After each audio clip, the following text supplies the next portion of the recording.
we will have the reading of the law. Starting in Exodus, the 20th chapter, verses 1 through 17. Okay, go ahead.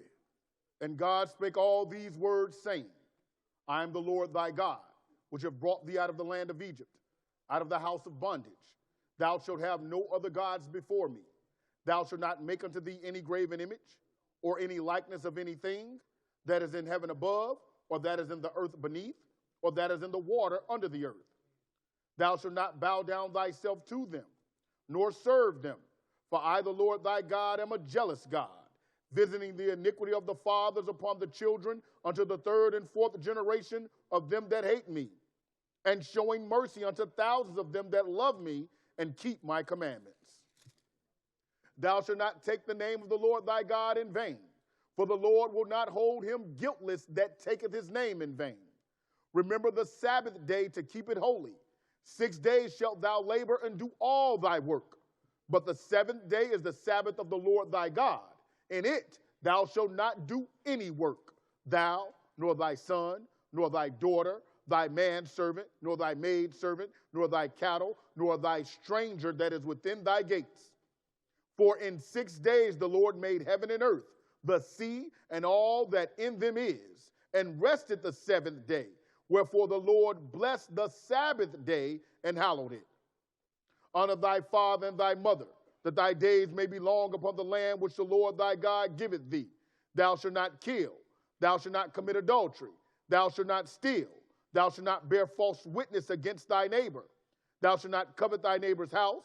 Thou shalt not covet thy neighbor's wife, nor his manservant, nor his maidservant, nor his ox, nor his ass, nor anything that is thy neighbor's.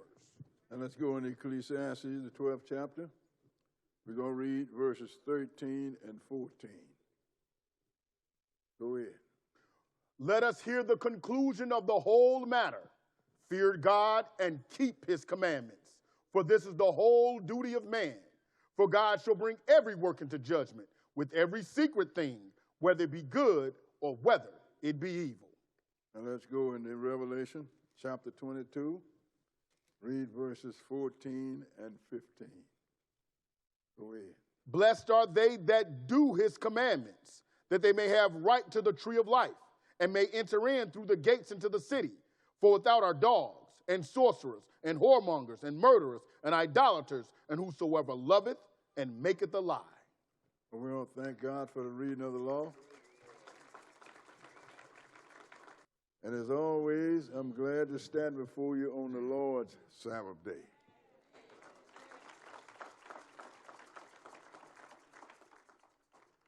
And the truth of the matter is, I'm standing here surprised that I can read this writing after having 2 cataract services. Surgeries on my eyes. I have some magnifying glasses in my pocket. Look like I'm not going to have to use them. Mm-hmm. But I thank God for that. Mm-hmm. You know, sisters and brothers, this lesson is titled Israel Replaced by His Brother Esau. Israel replaced by his brother Esau. You know, it's not often, sisters and brothers, that a whole people is replaced by a whole people. And I remember the first time the Lord called me to do this lesson, boy, did I get some feedback. And a lot of it was real negative. Because nobody knew or told us anybody that somebody else was called by, I won't say by a whole name, because he was called by the name of one of the tribes, because that's the tribe that converted them, Jews. Nowadays, you get on the internet, get on YouTube, all you see is Jews, black Jews, black. I remember the days that when I first did my Black History Month, the people that's called the Jews broke out the picture window in my house to give me a message on the night that I was giving it. I was supposed to be intimidated or frightened, but they picked on the wrong guy. But we're going to get off into this, sisters and brothers, because we have a twin brother.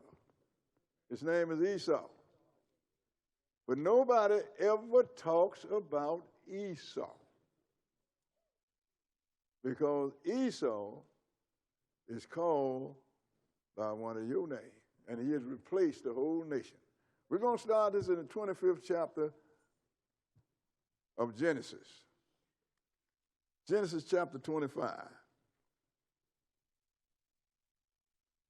Because I remember years ago when they had something going on, they're going through the DNA, and they was trying to, and you know, in the chromosome, this is Y chromosome, they was trying to figure out how is it that we had the same as the people that call themselves Jews. And they had it on a radio program in Chicago. This guy, I think Cliff Kelly was at that time, was the program coordinator. And everybody was saying, well, how can this be? How can this be? That's because we have the same father, Isaac. Color don't mean nothing. Well, they black and you black and they white. I said, yeah. Look at the whole world, and all these colors came out of Adam and Eve, didn't they? God do what he do for whatever reason he do it. I don't question it. I just listen and learn. Now we're going to start this in Genesis chapter 25 and verse 19. 25 and 19. Okay, read it. And these are the generations of Isaac, Abraham's son.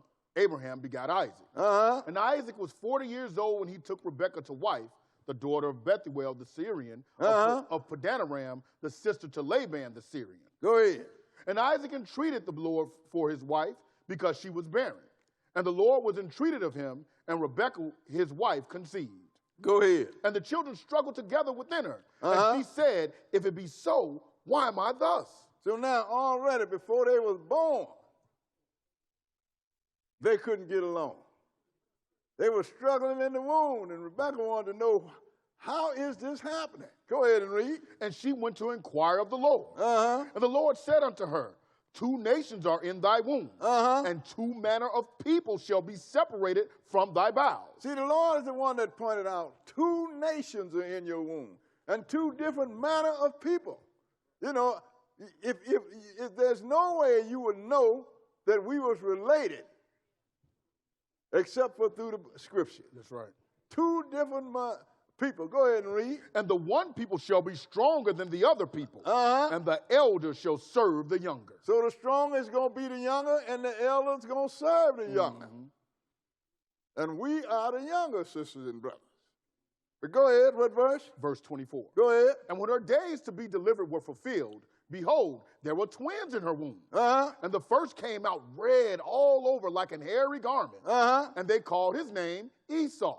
And after that came his brother out. And they didn't say what his brother looked like. No. Go ahead and read. And his hand took hold on Esau's heel, and his name was called Jacob. And Isaac was 80 years old when she bare them. Now, even when he was born, Jacob had a hand on Esau's heel, because they were struggling in the womb. And like the Lord said, he's going to separate them. You understand? And what the Lord separates, who can put back together? Go ahead and read. And the boys grew, and Esau was a cunning hunter, a man of the field, and Jacob was a plain man dwelling in tents. Go ahead. And Isaac loved Esau because he did eat of his venison, but Rebekah loved Jacob. And Jacob sowed pottage, and Esau came from the field, and he was faint. Now look, Esau was Jacob's favorite, and Isaac was Isaac's favorite, and we was a mama's boy, Jacob. But anyway, Esau went to kill venison, that's a deer, and he was a hunter. But Jacob was a farmer. Go ahead and read. And Esau said to Jacob, feed me, I pray thee, with that same red pottage, for I am faint. Therefore his name was called Edom. Now he went hunting one day and didn't kill nothing, and he came back, he's hungry, and he's faint. So he said, Why don't you feed me some of that pottage you got there? Well, Jacob had some on his mind. You know, they were struggling a while before they were born, so they wasn't. He was two brothers, but they didn't care too much for one another. Go ahead and read. And what did he say? And Jacob said, sell me this day thy birthright. And Esau said, behold, I am at the point to die. And what profit shall this birthright do to me? Now look, he went out one day and didn't kill nothing. One day he didn't eat. And when Jacob said, sell me your birthright, he said, what good is me? I'm about to die. One day? That means he didn't care nothing about his birthright. Go ahead and read. And Jacob said, swear to me this day. And he sware unto him, and he sold his birthright unto Jacob. Now he sold his birthright unto Jacob. Jacob didn't steal it.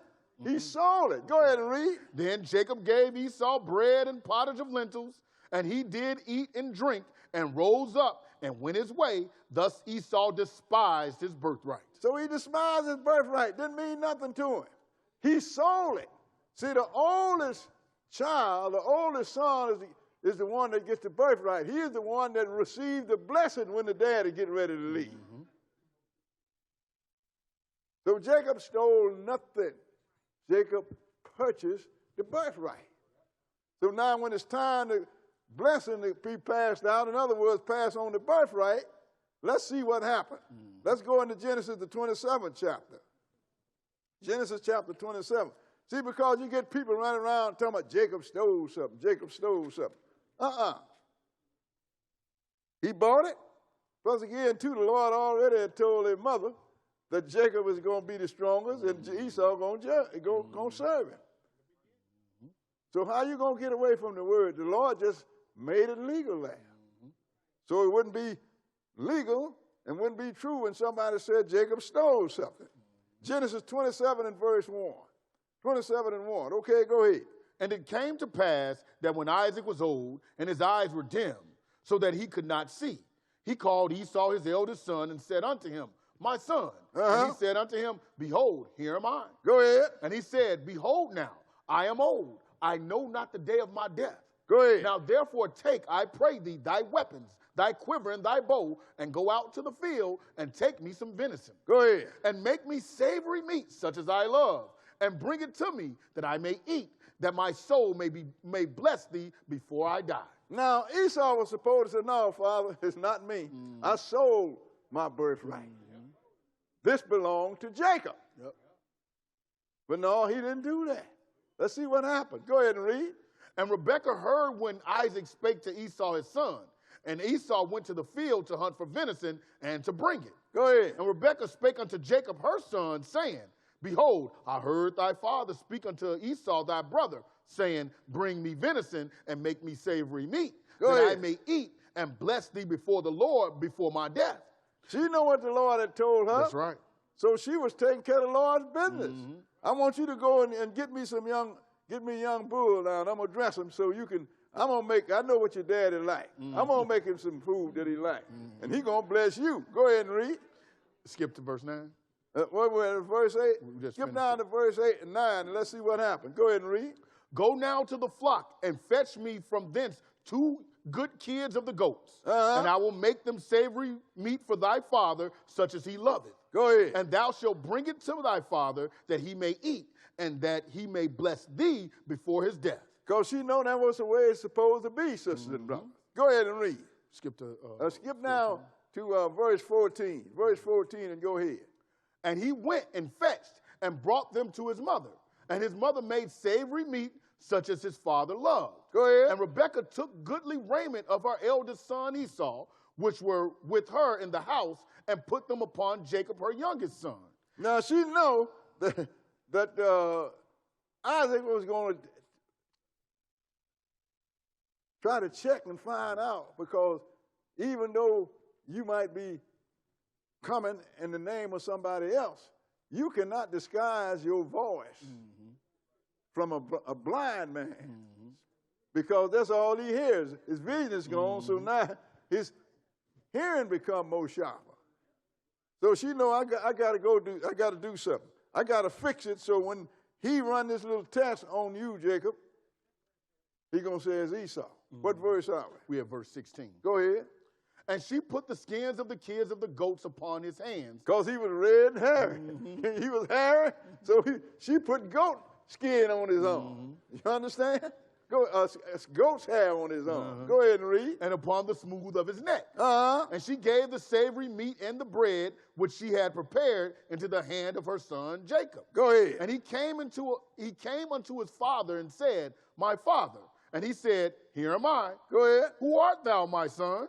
And now that's what he going. That's why I asked, who art thou, my son? He didn't sound like his son. Go ahead and read. And Jacob said unto his father, I am Esau, thy firstborn. I have done according as thou badest me.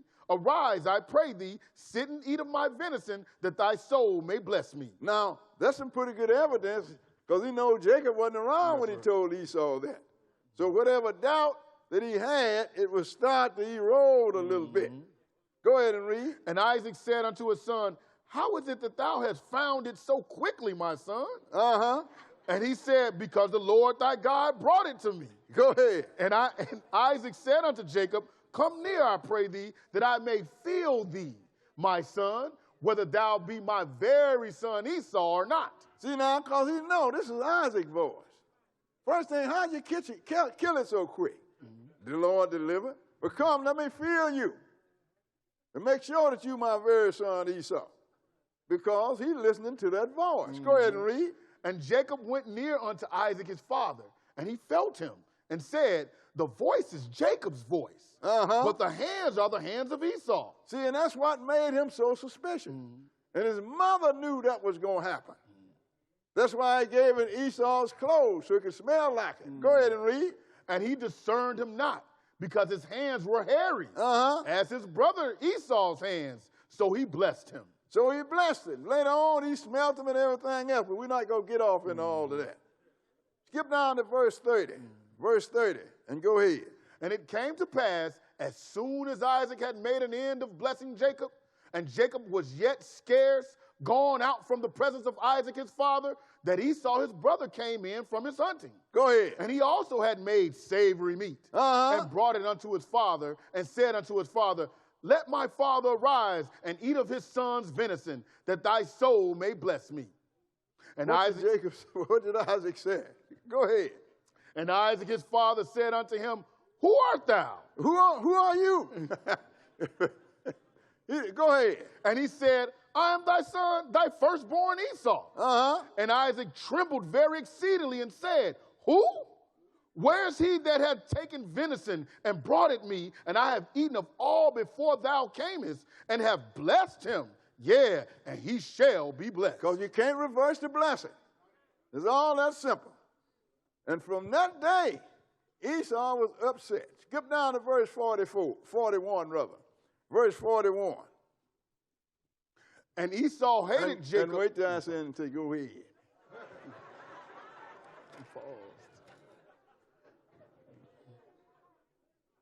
Now, go ahead. And Esau hated Jacob because of the blessing wherewith his father blessed him. And Esau said in his heart, The days of mourning for my father are at hand. Then will I... Now, and he hated Jacob now. You understand? Something he know he had sold to Jacob. But now he hated him. It's bad when you go and you pay a person for a car and it belongs to you and they won't give it. Now you got to ease up at night and steal a car that you already bought. So he had no room for being angry. Go ahead and read. What verse? We're in the middle of 41. Go ahead. The days of mourning for my father are at hand. Then will I slay my brother Jacob. And he's been doing it ever since, sister, brother. We're going to show you some of that. Go ahead and read. And these words of Esau, her elder son, were told to Rebekah. Go ahead. And she sent and called Jacob her younger son and said unto him, Behold, thy brother Esau, as touching thee, doth comfort himself, purposing to kill thee. Go ahead. Now therefore, my son, obey my voice and arise. Flee thou to Laban, my brother, to Aram. Now, why don't you go on down there and live with my brother? Now, go ahead and read. And tarry with him a few days until thy brother's fury turn away. See, and this is what she didn't understand, the oldest son. His fury never left, even to this day, sister and brother. even to this day. Because in all this time, this guy is carrying a grudge against his brother for stealing what he had already purchased. Now let's go a little further. Because what happened was he went down to her brother, which is in Padan-aram. And he left, and when he came back, it was 20 years later. He had sons, a family, and he had a new name. Because God had met him and changed his name from Jacob to Israel. So we're not going to go through all of the time he was down there. We're going to pick this up when he came back, sisters and brothers. Because after 20 years, like I say, he had a family, a new name, which was Israel. And then later on, he ended up going down into Egypt, sisters and brothers. And we're going to pick this up in Exodus, the 1st chapter, because we all know that we was down in Egypt as captives too.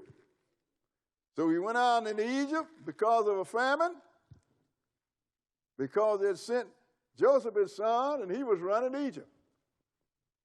Because Pharaoh put Joseph his son over Egypt, so he sent and got Jacob. Because there was a famine not only in Egypt, there was a famine all over the world, even in the land of Canaan, which later became the land of Israel. And Jacob then was hungry too. So he sent for his father and brought his family down. Exodus, the 1st chapter, and we're going to start reading at verse 1. Exodus chapter 1 and verse 1. Okay, go ahead. Now these are the names of the children of Israel, which came into Egypt. Every man in his household came with Jacob. Go ahead. Reuben, Simeon, Levi, and Judah, Issachar, Zebulun, and Benjamin, Dan, and Naphtali, Gad, and Asher. And all the souls that came out of the loins of Jacob were 70 souls, for Joseph was in Egypt already. So all these was Jacob's children, sisters and brothers. He named all the tribe. But go ahead and read. What verse? Verse 6. And Joseph died, and all his brethren, and all that generation. And the children of Israel were fruitful and increased abundantly, and multiplied and waxed exceeding mighty, and the land was filled with them. Because we can have some babies, sisters and brothers. We was in the land of Egypt, but we was having babies like 90 going north. And the land was filled with us, and all of a sudden there was a Pharaoh that didn't know Joseph. Joseph, which had saved Egypt. Go ahead and read. Now there arose up a new king over Egypt, which knew not Joseph.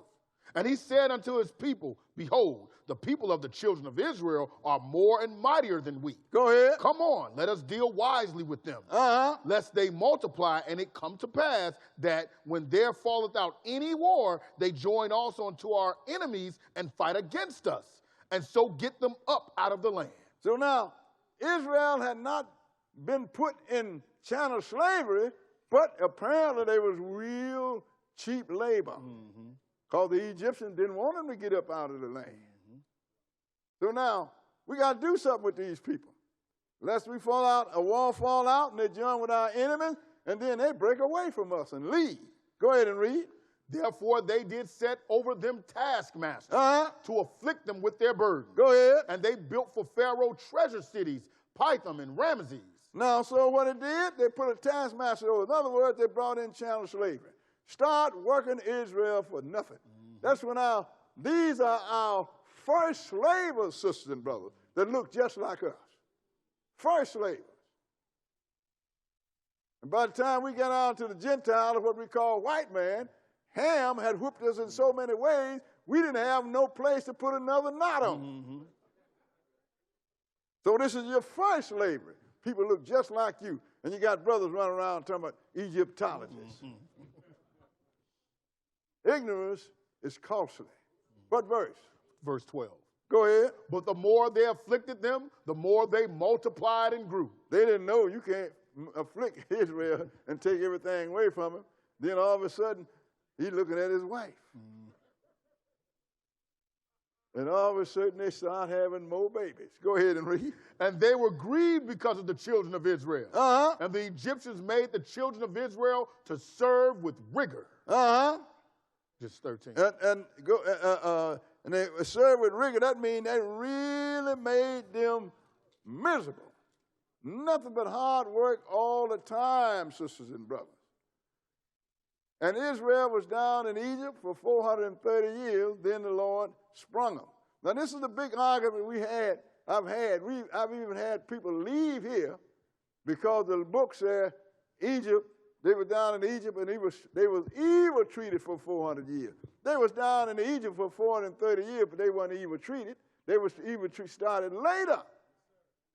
So somewhere, something was missed. Instead of them saying that they was down in Egypt for 400 years, and then they started to evil treat them, they said they was evil treated for 400 years. Just like I read, well, I know that it's written where it said when Noah come, he was the 8th person. No, it wasn't. He wasn't the 8th person from Adam. Noah and 8 souls came out of it. That's why you have to pay attention. But what verse are we? We just finished 13. Okay. Now let's go into Exodus, the 12th chapter, because this is when the Lord brought them up out of Egypt. They did not want to let Israel go. Cheap labor first, now became free labor. Don't nobody give up free labor too easy. But the Lord said, hey, he had kept telling Pharaoh, let my people go. Pharaoh would say, okay, then he changed his mind, the Lord would do something to Egypt. Let my people go. Pharaoh would change his mind again, and the Lord would do more to Egypt. But eventually the Lord said, look, Israel is my son, even my firstborn. And I want you to tell Pharaoh, Moses, that if you don't let my son go, I'm going to kill his son, even his firstborn. Pharaoh didn't listen. So the Lord prepared to do that. Exodus 12 and verse 1. Exodus 12 and 1. Go ahead and read. And the Lord spake unto Moses and Aaron in the land of Egypt, saying, This month shall be unto you the beginning of months. Go ahead. It shall be the first month of the year to you. See, that's why our months here don't start when the Gentiles or the rest of the people start. Because God is the one that set our first month, which is the month Abib. This shall be the beginning of months. Go ahead and read. Speak ye unto all the congregation of Israel, saying, And the 10th day of this month they shall take to them every man a lamb. Go ahead. According to the house of their fathers, a lamb for an house. And what they going to do with this lamb? Skip down to verse 5 and continue. Your lamb shall be without blemish, a male of the first year. Go ahead. You shall take it out from the sheep or from the goats. Now, why is it without blemish and the male of the first year? Because they have to be the firstborn and don't have no flaw, because that represented Jesus, sister and brother. Jesus committed no sin, and he was the firstborn. Go ahead and read.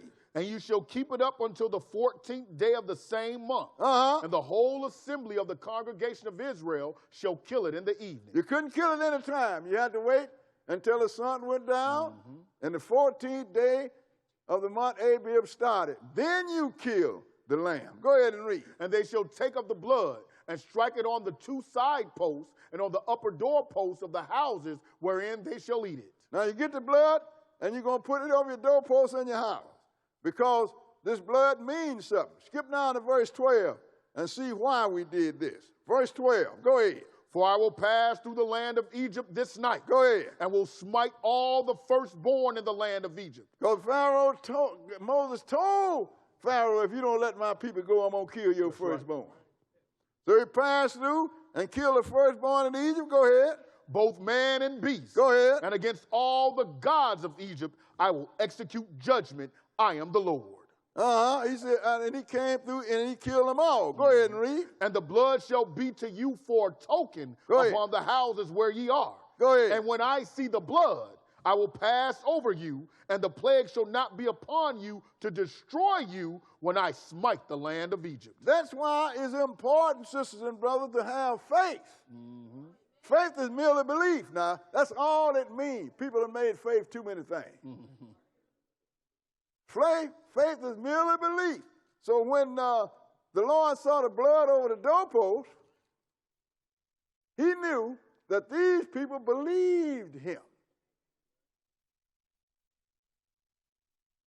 So you're saved by what? By faith. By faith.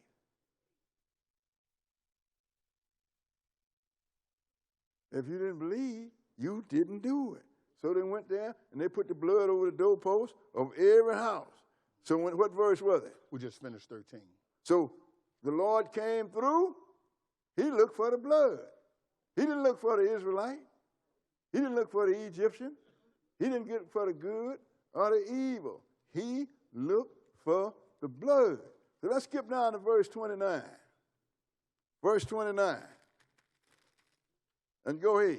And it came to pass that at midnight the Lord smote all the firstborn in the land of Egypt. Go ahead. From the firstborn of Pharaoh that sat on his throne. He told him, go ahead. Unto the firstborn of the captive that was in the dungeon. Go ahead. And all the firstborn of cattle. Uh-huh. And Pharaoh rose up in the night, he and all his servants, and all the Egyptians that were, and there was a great cry in Egypt. Go ahead. For there was not a house where there was not one dead. Because everybody got a firstborn, don't they?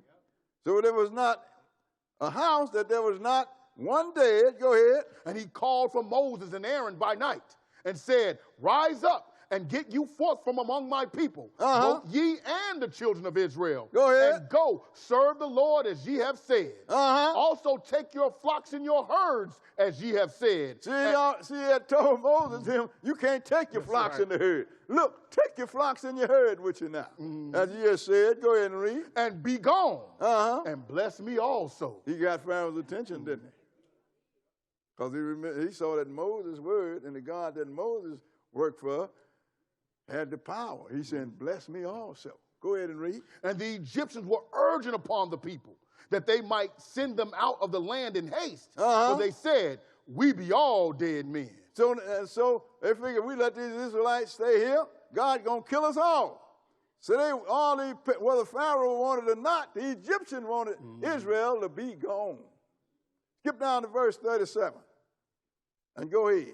And the children of Israel journeyed from Ramesses to Succoth, about 600,000 on foot that were men beside children. That was a whole lot of them, sisters and brothers. And the Lord didn't leave one in captivity. Go ahead and read. And a mixed multitude went up also with them, and flocks and herds, even very much cattle. A mixed multitude. That means there was people of other nations. They saw what the God of Israel did, so they wanted to be with the people and the God of Israel. Mixed multitude. Just like it's going to be in the last days, sisters and brothers. When the Lord returned to Israel, it's still going to be a mixed multitude. Because when the Lord comes, he's going to put some on this earth that they didn't know was possible. Skip down to verse 37. Where are we now? 40. We're going to skipping to 40. Skip down to verse 40 and read it. Now the sojourning of the children of Israel who dwelt in Egypt was 430 years. Now they were down there for 430 years. And that includes that 400 years that people think they was in captivity. Like I said, people left here because they said they was evil treated for 400 years. They was living pretty good. Most of them. Having babies and eating good. Until a Pharaoh rose up that didn't know Joseph. That's right. Because Joseph was a big man in Egypt. In fact, we got a coin showing a picture of Joseph that looked like us, and it's written on it, Viceroy of Egypt.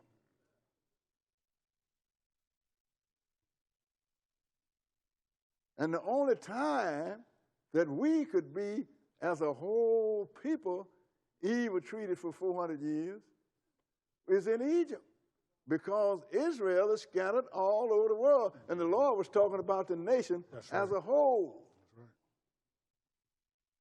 The nation of Israel will not come together until Jesus returns. What verse were we? We just finished verse 40. Skip down to verse 51. Verse 51 and go ahead.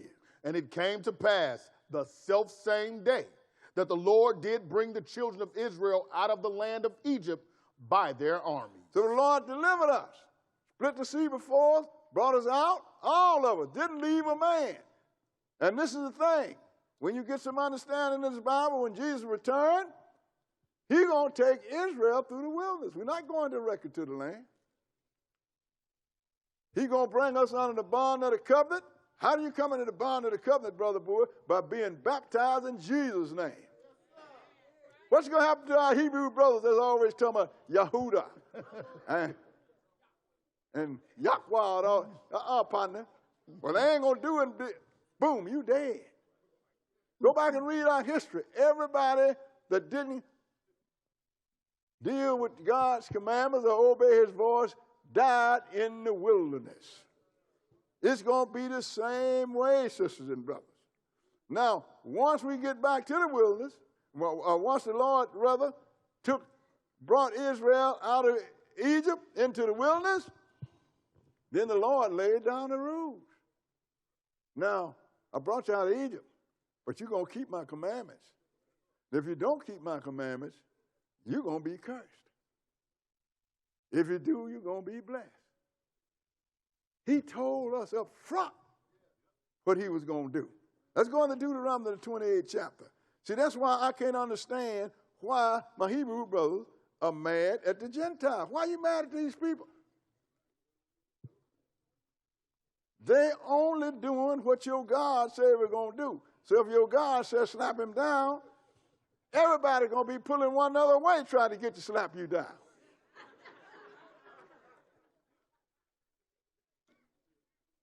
Who is it that can resist the commandment of God? Just like when the Lord let Satan mess with Job. He told Satan how far he could go. So now if the angel is too scared to go too far, who are you? Deuteronomy 28, and we're going to start reading at verse 1. Deuteronomy 28 and verse 1, because the Lord laid down the rules, but we have a hearing problem. Go ahead and read. And it shall come to pass, if thou shalt hearken diligently unto the voice of the Lord thy God, Go ahead. to observe and to do all his commandments which I command thee this day, Go ahead. that the Lord thy God will set thee on high above all nations of the earth. Boy, that's a great big station, isn't it? I'm telling you, he was talking about our forefathers, sisters and brothers. And when by the time when you get out of this lesson, you're going to know he was talking about our forefathers and not the ones that the world called Jew. Go ahead and read. And all these blessings shall come on thee. Go ahead. And overtake thee. Go ahead. If thou shalt hearken unto the voice of the Lord thy God, blessed shalt thou be in the city, and blessed shalt thou be in the field. Go ahead. Either blessed you're going to be in the city, and blessed you're going to be in the field. I'm telling you, God is going to bless you, sisters and brothers. And skip down to verse 11 and go ahead. And the Lord shall make thee plenteous in goods, and the fruit of thy body, and in the fruit of thy cattle, and in the fruit of thy ground. Go ahead. And the land which the Lord sware unto thy fathers to give thee. Go ahead. The Lord shall open unto thee his good treasure, the heaven to give the rain unto thy land in his season, and to bless all the work of thine hand. And thou shalt lend unto many nations, and thou shalt not borrow. Well, I mean, that is something. Can you imagine us as a people being financiers to all of the nation? Instead of we owing everybody, everybody be owing us. That's right. I can't wrap my mind around that. But the Lord said, if you obey me and do what I say, that's exactly what's going to happen. Go ahead and read. And the Lord shall make thee the head and not the tail. Go ahead. And thou shalt be above only. Whoa. Above only. No matter what go down on this earth, no matter what take place, one of us will be at the top of it to say it's okay or nay. And whatever our word is, that's the way it was going to be. Like I said, I can't wrap my mind around that. Most of us can't even run our household.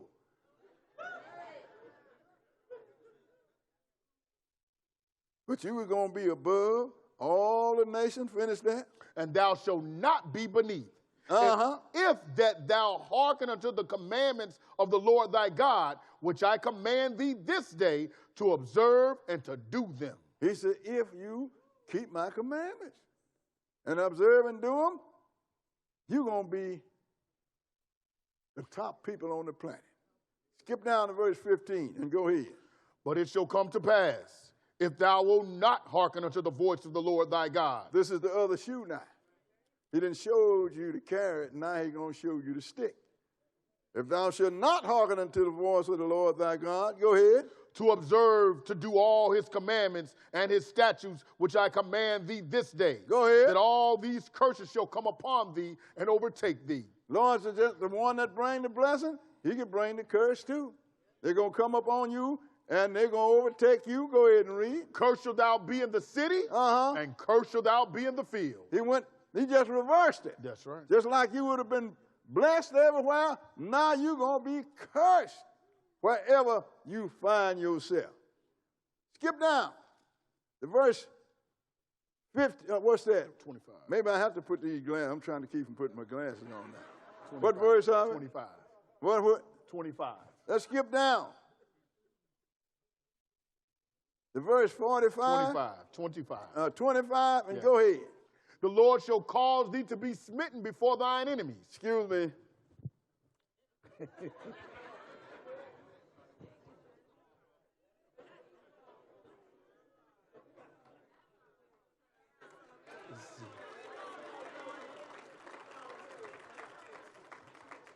Oh, I see it now.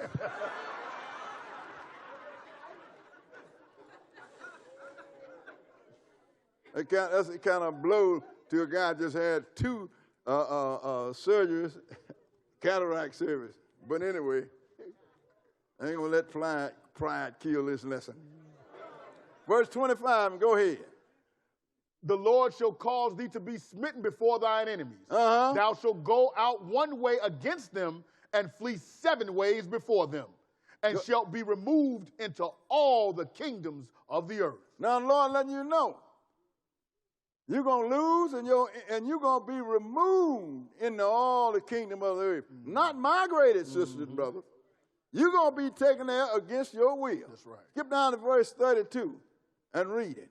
Thy sons and thy daughters shall be given unto another people, and thine eyes shall look and fail with longing for them all the day long, and there shall be no might in thine hand. So they're going to take your children, they're going to sell them, and you're going to be longing for them, but you ain't going to have no power to do nothing. You're a slave, and they're going to sell your children as slaves. Skip down to verse 41. And go ahead. 36. 36, rather, and go ahead. The Lord shall bring thee and thy king which thou shalt set over thee unto a nation which neither thou nor thy fathers have known. Go ahead. And there shall they serve other gods, wood and stone. And like we are here and the rest of the nation, people are in the other nation. We don't know about the God. We didn't know about no God of Easter and Christmas. We didn't know about no God whose Sabbath day was on the first day of the week. Right. Same thing when the people end up in Arabia.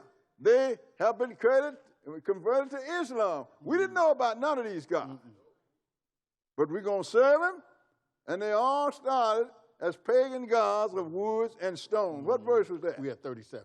Go ahead. And thou shalt become an astonishment, a proverb, Go ahead. and a byword Go ahead. among all nations whither the Lord shall lead thee. Now, astonishment, everybody's going to be astounded at, look at these people. How can they live like this?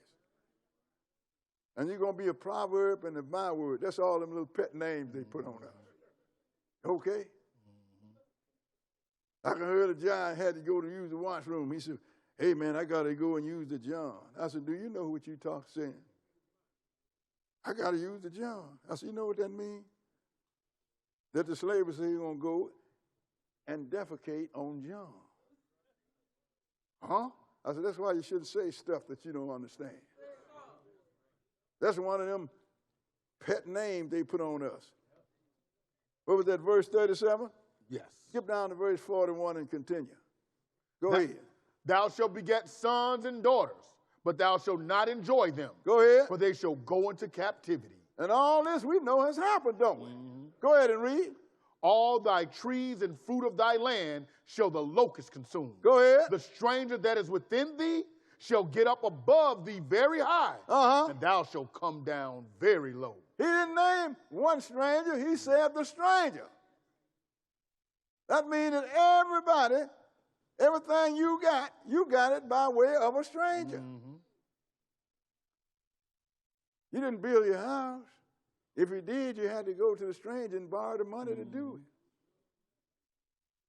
it. Everybody that take care of your business look like somebody else. He's going to come up very high, and you're going to come down very low. Go ahead and read. He shall lend to thee, and thou shalt not lend to him. Who have you loaned anybody to buy a house or a car or anything?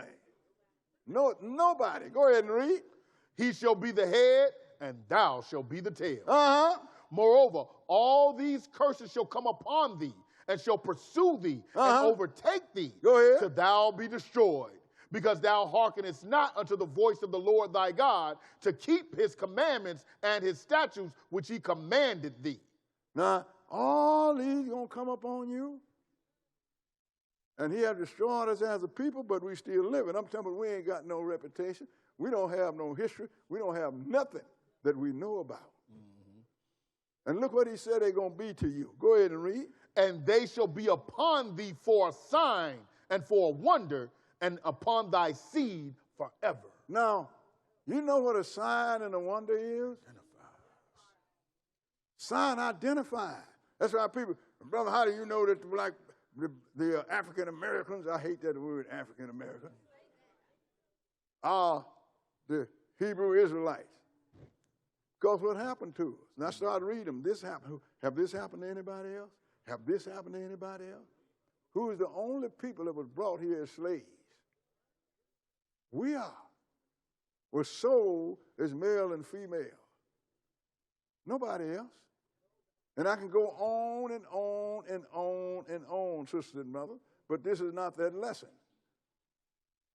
What verse are we? We finished 46. 46? Yeah. Okay, skip down to 64. 64 and go ahead.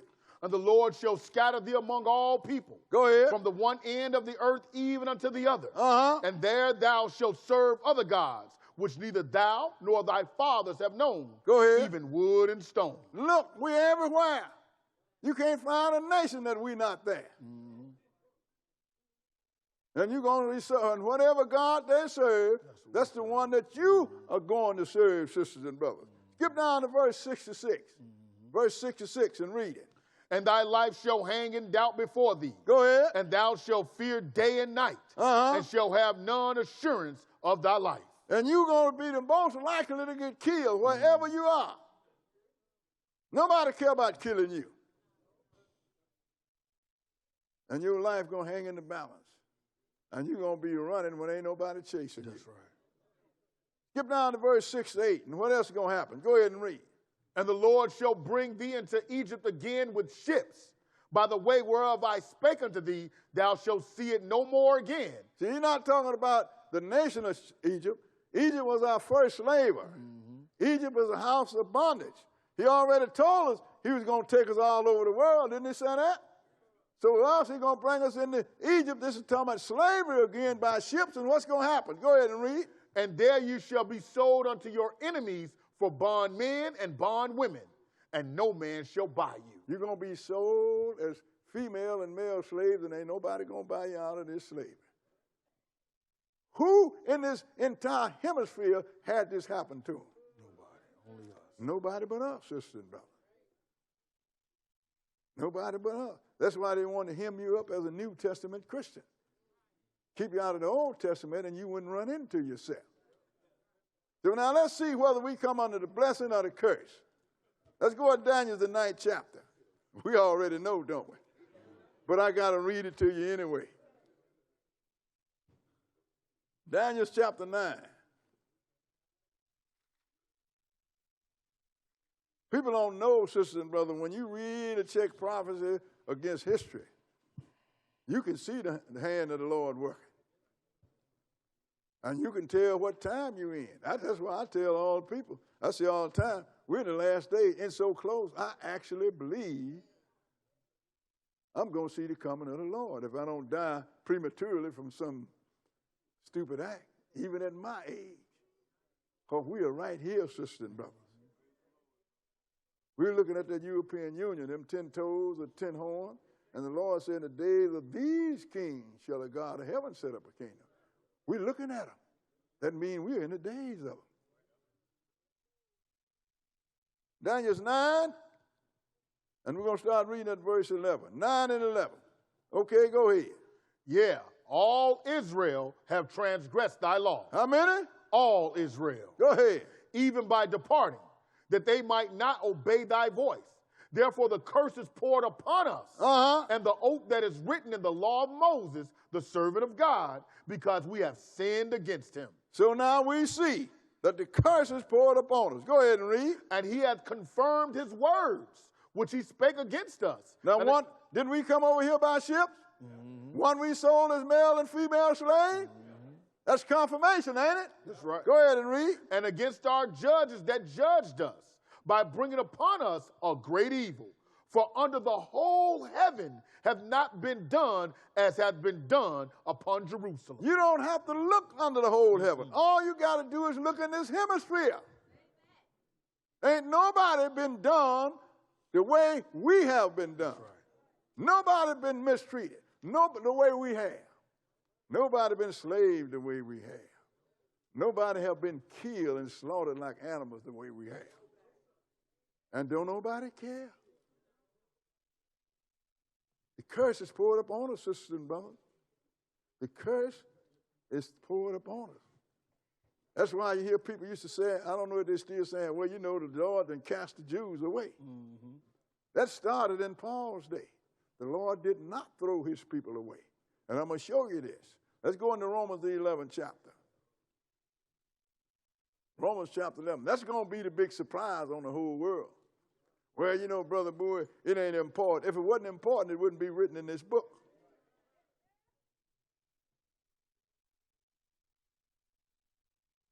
You've been recording history, but you've been telling your story, not our story. Romans 11, we're going to start reading at verse 1, because they tell me, well, you know, the Lord and cast the Jews away. What did Paul say here, the apostle to the Gentiles? Go ahead and read. I say then, hath God cast away his people? God forbid. God forbid. Go ahead. For I also am an Israelite, of the seed of Abraham, of the tribe of Benjamin. Don't you know most people read Paul right and don't know that? They think he's some bald-headed Roman with a little patch of hair on the front of his head. That's the way they always depict him. He not only knew that he was an Israelite, he knew in the seed of Abraham, he knew what tribe he came out of. Go ahead and read. God hath not cast away his people which he foreknew. Wot ye not what the scripture saith of Elijah? Know you not what the scripture saith of Elias? Go ahead and read. How he maketh intercession to God against Israel, saying, Lord, they have killed thy prophets and digged down thine altars, and I am left alone, and they seek my life. Yeah, he panicked when Jezebel told him, I'm going to kill you like you killed my 400 prophets. This guy panicked. That's why God retired it, because he called fire come down from heaven and it killed people. He willed the power of God. But you got to have faith and believe in it. He panicked. He said, Lord, they done kill your prophet, dig down your altars, and now they trying to kill me. Jezebel, the woman minister, was trying to kill him.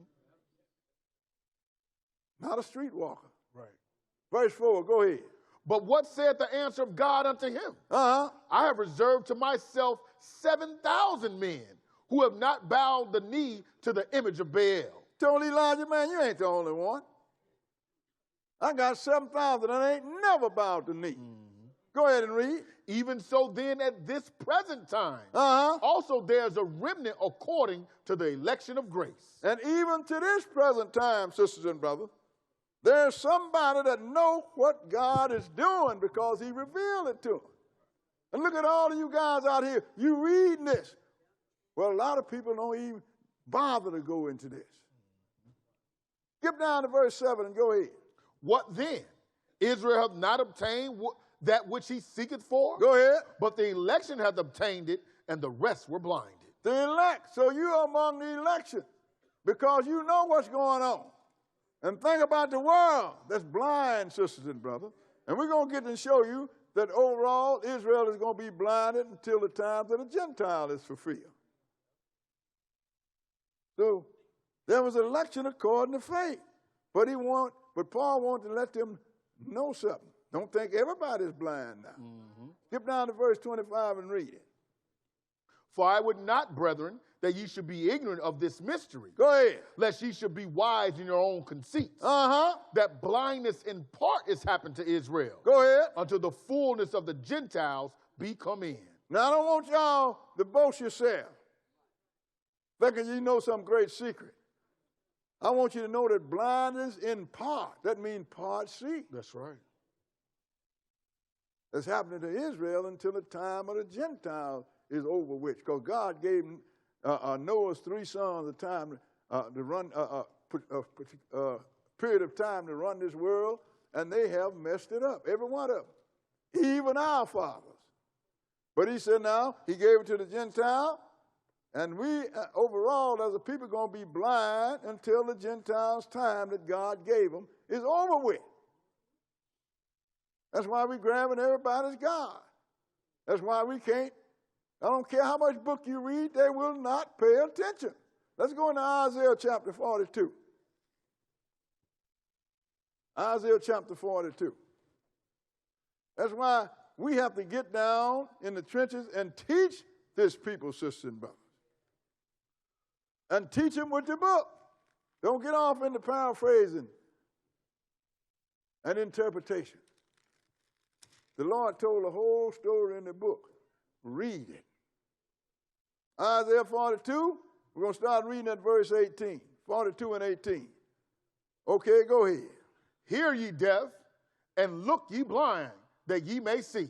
Who are you talking about? Go ahead and read. Who is blind but my servant? Or deaf as my messenger that I sent? We are his servant. And we are supposed to be the priest to all the sons of Adam. Who is blinder than we are as a people? Go ahead and read. Who is blind as he that is perfect? Go ahead. Now that's what we are. We're perfect. Can't nobody tell us nothing. We know everything. Go ahead and read. And blind as the Lord's servant. Seeing many things, but thou observest not. We're looking at things that's going on, but we ain't observing nothing. Go ahead and read. Opening the ears, but he heareth not. Go ahead. Opening the ears, but he heareth not. This is what happened to us. And he's going to tell you something. Skip down to verse 22. 22 and go ahead. But this is a people robbed and spoiled. But this is a people robbed and spoiled. They are all of them snared and hold. And they are hid in prison houses. And you go to prison house and see who's the majority in there now. Go ahead and read. They are for a prey and none delivereth. Go ahead. For a spoil and none saith, restore. Everybody will use you. And ain't nobody say, restore. Look at all these people that happen. What do they call this? Reparation? All the people that have been misused have gotten reparation. Where's your reparation? Now I hope you don't hold your breath. What verse? We're at 23. Go ahead. Who among you will give ear to this? Who among you in the future that will give ear to this? Go ahead and read. Who will hearken and hear for the time to come? Who gave Jacob for a spoil? Go ahead. And Israel to the robbers? Go ahead. Did not the Lord? He against whom we have sinned? So who gave us to the robbers? The Lord did. So why are you mad at anybody else? Go ahead and read. For they would not walk in his ways, neither were they obedient unto his law. Go ahead. Therefore he had poured upon him the fury of his anger and the strength of battle. Go ahead. And it had set him on fire round about. Yet he knew not, and it burned him, yet he laid it not to heart. Nobody, we never asked the question of why is all this stuff happening to us?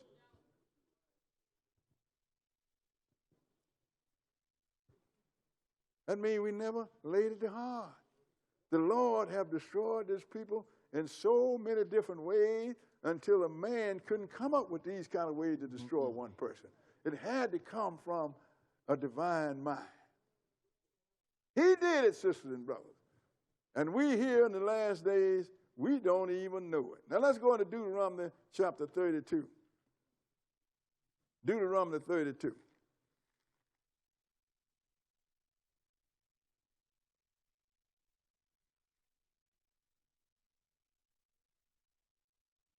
Because, sisters and brothers, everything that has happened to us, even our replacement, is written.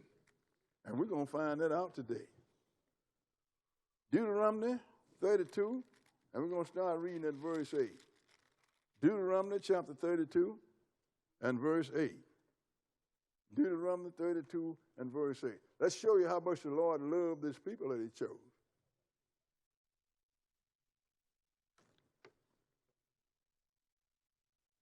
(32 and 8).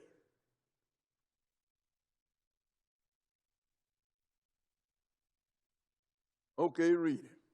When the Most High divided to the nations their inheritance, when he separated the sons of Edom, go ahead. He set the bounds of the people according to the number of the children of Israel. So he set the bounds of the people according to the number of the children of Israel. Bound means the restriction here. How many tribes in Israel? 12. How many months in a year? 12. And the evening and the morning is 12 and 12 make 24-hour day, don't it? But we don't pay no attention to that, sisters and brothers. God did that to show his love, but we never obeyed him or respected him for it. Skip down to verse 15 and go ahead. But Jeshurun waxed fat. Jeshurun still talking about Israel, sister and brother. Because the Lord had blessed us so we waxed fat. We were doing so good until we forgot who gave it to us. But Jeshurun waxed fat. Go ahead and read. And kicked. Thou art waxen fat. Thou art grown thick. Go ahead. Thou art covered with fatness. Go ahead. That he forsook God which made him and lightly esteemed the rock of his salvation. So he forsook the one that created him and the one that saved him from Egypt. Because you're doing good now. I don't need nobody. Go ahead and read. They provoked him to jealousy with strange gods. With abominations provoked they him to anger. And they went out and served everybody's God. And they're still doing it, sisters and brothers. Provoking God to anger.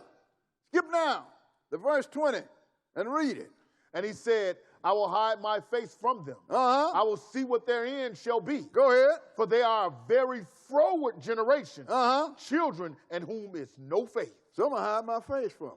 When they get in trouble, they're going to be crying out, Lord have mercy, and this and that, and they ain't going to even answer their prayer. Skip down to verse 26, and look what else he said. Go ahead and read. I said I would scatter them into corners. And he did it. Go ahead. I would make the remembrance of them to cease from among men. Don't nobody know who you are. I don't remember you. Only thing they know about is that you come over on a slave and you got bearded fur and you did all the work. When you tell somebody that you're Hebrew Israel, you got to be crazy, especially in the time when I started. In my time, they really thought we was crazy. But now some of the Gentiles are getting on board and pointing it out. You know, we going for it now. That's so sad that somebody have to tell you who you are. That's not a part of you. Let's go into Psalm 83, because he said, I'm going to call your name to cease from among men. And he's done it, and I'm going to show you how. Psalm chapter 83, and we're going to start reading at verse 1. Psalm chapter 83 and verse 1. That lets you know people that try to kick against the Bible. I said, have you ever read that book? I mean, you really read it? If you did, you wouldn't hardly kick against this documentation. When I read other books outside of the Bible, it is to see if they knew what the Bible had already said. I don't read other books to prove the Bible. I read other books and let the Bible prove them. If they don't prove the Bible, then it ain't nothing to me. 83:1. Because God said he's going to cause our name to cease from among men. Go ahead and read. Keep not thou silence, O God. Hold not thy peace, and be not still, O God. Go ahead. For lo, thine enemies make a tumult. Go ahead. And they that hate thee have lifted up the head. Go ahead. They have taken crafty counsel against thy people. They have taken crafty counsel against thy people. Go ahead and read. And consulted against thy hidden ones. And consulted against thy hidden ones. How many of you knew that you was a Hebrew Israelite before you came here? None of us. That's it. Because you even hid from yourself. Go ahead and read. They have said, come and let us cut them off from being a nation, that the name of Israel may be no more in remembrance. Let us cut them off from being a nation, that the name of Israel be no more remembered. You don't hear Israel, you hear Jew, Jew, Jew. That's right. Jew is just one of the tribes of Israel, sisters and brothers. Now when you come up and say, I'm an Israelite, yeah, and I'm King Arthur. What verse? Verse 5. Go ahead. For they have consulted together with one consent. Uh-huh. They are confederate against thee. Go ahead. The tabernacles of Edom. That's at the top of the people. They're said they're going to cut you off from being a nation, that your name will be remembered. The very first person's name is Edom, the one that's called himself us now. Go ahead and read. The tabernacles of Edom and the Ishmaelites. And the Ishmaelites, they got brother, I'm Islam. I'm Islam. Did you know who Ishmael is? He's the father of the Arabs. Do you know where Islam come from? I'm going to tell you the basic part. From among the Arabs. It come from further, but I don't want to start no fight today. Go ahead and read. Of Moab and the Hagarenes, Gebal and Ammon and Amalek, the Philistines with the inhabitants of Tyre. Go ahead. We just look, all these people that come together, sisters and brothers, these are all the people in what you call the Middle East. All of them conspired together to cut us off from being a nation and to cause the name of Israel to be forgotten. But then didn't the Lord say he's going to cause our name to be deceased? So we even have to go back to the Lord on that, don't we? Skip down to verse 12 and read it. Who said, let us take to ourselves the houses of God in possession. And that's what they've done. That's right. Because the land was the Lord's land. That's what Israel belonged to God. He just let us use it. And they have taken everything that belonged to us into possession. Let's go into Joel, the 3rd chapter. Joel chapter 3.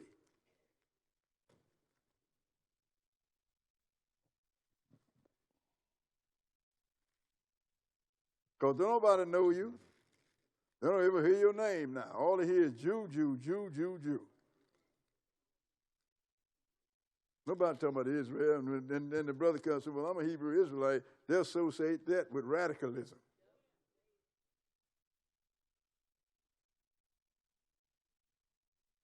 Whether some of the brothers act, I can't blame them. But the whole thing is, when you say you're a Hebrew Israelite, you are looked upon unfavorable. Joel 3 and verse 1, 3 and 1. Go ahead and read. For behold, in those days and in that time, when I shall bring again the captivity of Judah and Jerusalem. That's when I reverse the captivity to return them back to Israel. What's going to happen? I will also gather all nations and will bring them down into the valley of Jehoshaphat. Go ahead. And will plead with them there for my people and for my heritage Israel, whom they have scattered among the nations and parted my land. When the Lord said plead, he ain't mean he's going to get on his name. Please do this here. The Lord plead mean he's going to do some killing. And I'm going to do it because of what they've done to my people Israel. And they done parted, done scattered them among the nations, and they done parted my land. Who do you think that Edom and Ishmael is fighting over now? That's right. That land. Go ahead. And they have cast lots for my people, and have given a boy for an harlot. Go ahead. And sold a girl for wine, that they might drink. Cast lot mean they done bid it for my people. Man didn't have no money. He gave a boy. so he could lay with a prostitute. He wanted to buy wine, didn't have no money. He give up one of our little girls for wine. You was a piece of money. You was not a person. Go ahead and read. Yeah. And what have ye to do with me, O Tyre and Zidon, and all the coast of Palestine? And all of the Middle East. Go ahead and read. Will you render me a recompense? Will you repay me? Go ahead. And if you recompense me, swiftly and speedily will I return your recompense upon your own head. Ain't nothing you can do to compensate me for what you've done to my people. Told you in Zechariah 1, look, I was a little pleased, but you have fathered the affliction. So you didn't cross the line now. I tell you, slap them down. You slapped them down, kicked the teeth out, stomped on their head. Now you done made a debt to me. Go ahead and read. Because you have taken my silver and my gold, and have carried into your temples my goodly pleasant things. That's the money that we were supposed to loan to everybody else. Go ahead and read. The children also of Judah and the children of Jerusalem have ye sold unto the Grecians. Go ahead. That ye might remove them far from their border. We're a long way from Israel, sister and brother. We were sold here. Go ahead and read. Behold, I will raise them out of the place whither ye have sold them, and will return your recompense upon your own head. See, don't nobody believe this, sister and brother. Don't nobody believe this. In the earlier years, some of our brothers, my cousin being among them, Eliyahu, Landrew Bowie, thought that they could go back on the land on their own. But the Lord said, no, I'm going to bring you back. Now look what's going on now. They have been devastated in Israel. First thing they put into Mona, which is a nuclear waste spot. Lord is the one going to bring you, sisters and brothers, and nobody else. And we need to know that. What was the end of verse 7? That was the end of 7. Let's go into Amos, the first chapter, because I want to show you, out of all that done happened to us, our brother Esau have never stopped for a moment hating us. He's still carrying a grudge that we had to steal the blessing that we had purchased. He hated us. And everything down the line, everybody that dealt with us, he had a hand in it too.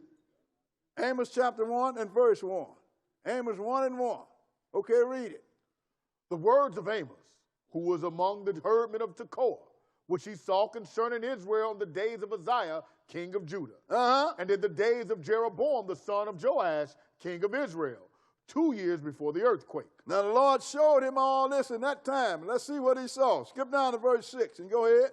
Thus saith the Lord, for 3 transgressions of Gaza and for 4, I will not turn away the punishment thereof. Now Gaza, those are the Philistines. I ain't going to turn away the punishment thereof. Go ahead and read. Because they carried away captive the whole captivity to deliver them up to Edom. So the Philistines delivered us up to Edom.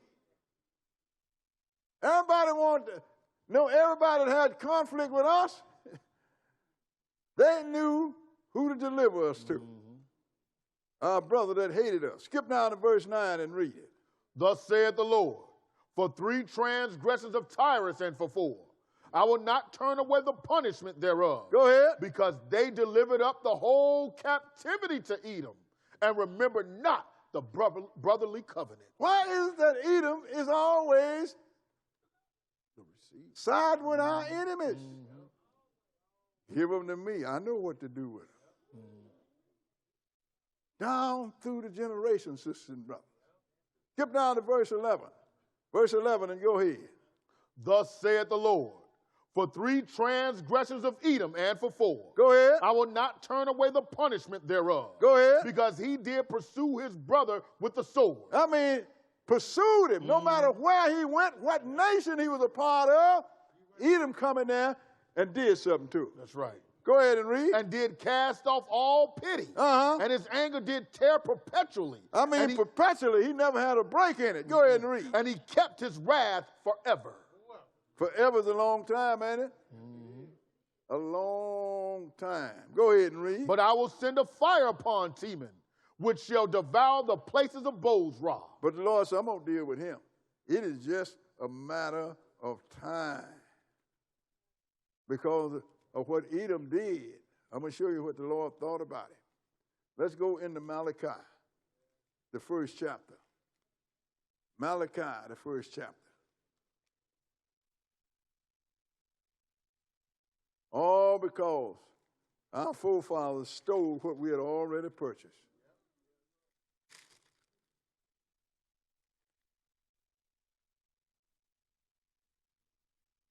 I even have some brothers running around calling themselves Muslim. Well, you know, Yaqub, talking about Jacob, stole the blessing from Esau. I said, boy, I thought you were smart until you opened your mouth. No, one of those things, I always thought you were stupid, and when you open your mouth, you proved it. Malachi 1, and we're going to start reading at verse 1. Malachi 1 and verse 1. Go ahead and read. The burden of the word of the Lord to Israel by Malachi. Go ahead. I have loved you, saith the Lord. Yet ye say, wherein hast thou loved us? Go ahead. Was not Esau Jacob's brother? Uh-huh. Saith the Lord. Go ahead. Yet I love Jacob. He said, look, I love you. Was not Esau your brother? Still, I love you. Go ahead. And I hated Esau. And I hated Esau. People say the Lord can't hate. That look like pretty strong stuff there to me, don't it? Go ahead and read. And laid his mountains and his heritage waste Go ahead. for the dragons of the wilderness. And I laid his cities, his nation waste. And they ain't going to come back. Go ahead and read. Whereas Edom saith, we are impoverished, but we will return and build the desolate places. Go ahead. Thus saith the Lord of hosts, they shall build, but I will throw down. Go ahead. And they shall call them the border of wickedness. Go ahead. And the people against whom the Lord hath indignation forever. So this is the Lord have had this, sisters and brothers. He said, they're going to build, but I'm going to tear it down. I am upset and mad at these people forever. That's a long time. Go ahead and read. And your eyes shall see, and you shall say, the Lord will be magnified from the border of Israel. Why from the border of Israel? Because that's where they're going to try to rebuild. That's where they're trying to take, sisters and brothers. Their heritage was destroyed, and they never was restored. So whose land they took? Our land. And they said, and they're going to build. The Lord said, I'm going to tear down. Look what's happening over there now. Look what's happening down through, even during the time that they was given that land by the League of Nations. They've had to wall, bomb and be bombed, shoot and be shot. How is it that the chosen people of God don't have no peace? Let's go in Ezekiel 35th chapter. Ezekiel chapter 35. And people tell me, well, I hate him. I don't hate him. Actually, I feel bad for him. It's the Lord. That's the boy. If the Lord hates you, then who? What's your little bitty hate me? That's why I feel bad for him. You understand? Ezekiel 35, and we're going to start reading at verse 1. Ezekiel 35 and verse 1.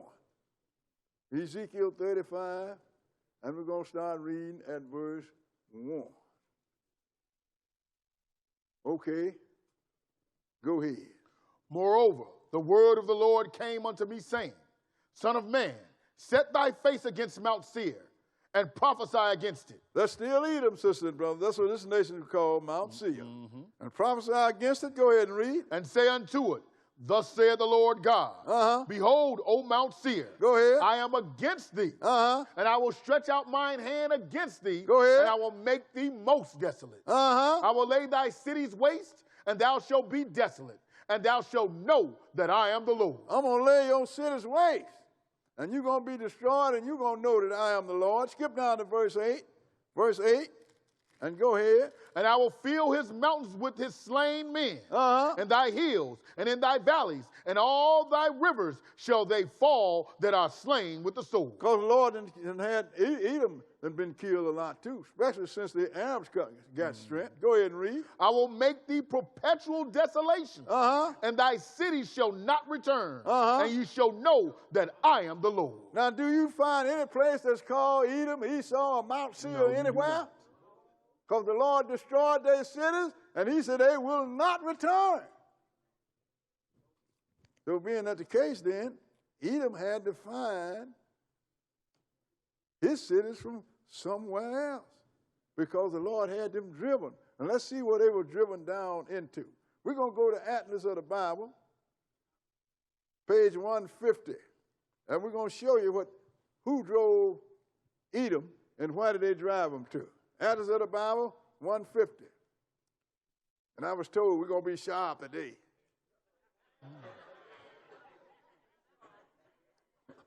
Okay, so now you read it. Go ahead.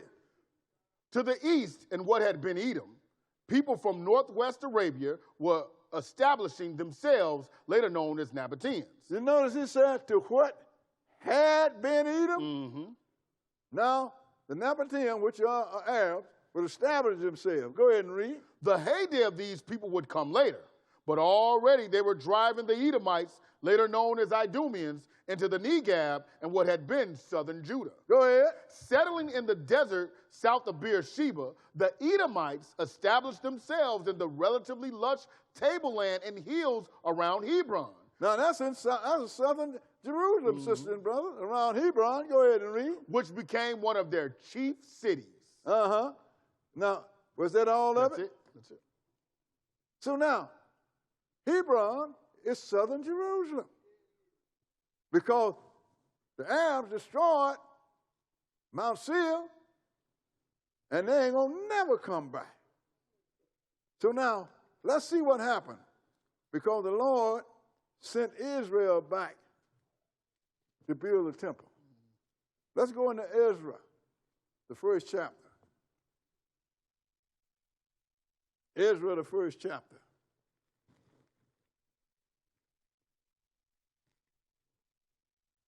And we're going to see what happened. Now, Edom and settled down there in the Negab. If you listen, they even say it on the news. That's southern Jerusalem. And we're going to start at verse 1. Ezra 1 and verse 1. Ezra 1 and verse 1. Okay, read it. Now, in the first year of Cyrus, king of Persia, that the word of the Lord by the mouth of Jeremiah might be fulfilled, the Lord stirred up the spirit of Cyrus, king of Persia, that he made a proclamation throughout all his kingdom and put it also in writing, saying, Thus said Cyrus, king of Persia, the Lord God of heaven hath given me all the kingdoms of the earth, and he hath charged me to build him an house at Jerusalem, which is in Judah. See, that's Cyrus, this Persian king, which nowadays are called Iranians. He knew God. And he said, the Lord have given me a charge to build him a house. What verse? We had verse 3. Go ahead. Who is there among you of all his people?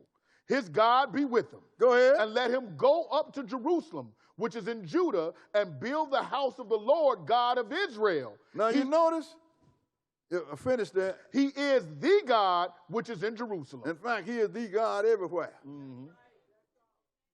But notice Cyrus didn't say, well, I'm going to take a bunch of men and carpenters and go build it. He charged Israel to do it. You know why? Because that's Israel's job, sisters and brothers. So who came together? Skip down to verse 5 and go ahead. Then rose up the chief of the fathers of Judah and Benjamin and the priests and the Levites with all them whose spirit God had raised to go up to build the house of the Lord, which is in Jerusalem. Now, who did he name? Benjamin, Judah, and Levi. That's right. Those are the three tribes. The Syrians took out 9 tribes, sisters and brothers, which is the northern kingdom. And Nebuchadnezzar, the first Gentile to rule, took out 3 tribes, Benjamin, Levi, and Judah. People say, you Hebrew Israelite? Yeah, whatever tribe. I said, I don't know, but I know I'm I'm either out of Benjamin, Levi, or Judah. If I keep preaching, maybe I'm a Levite. Mm-hmm. But the whole thing is, sisters and brothers, they went up. Now let's show you. Cyrus released them. Now let's go into history and show this, sisters and brothers. This ain't something that just happened without historical documentation. Let's go into Grolia, Encyclopedia, Volume 3, and read page 380.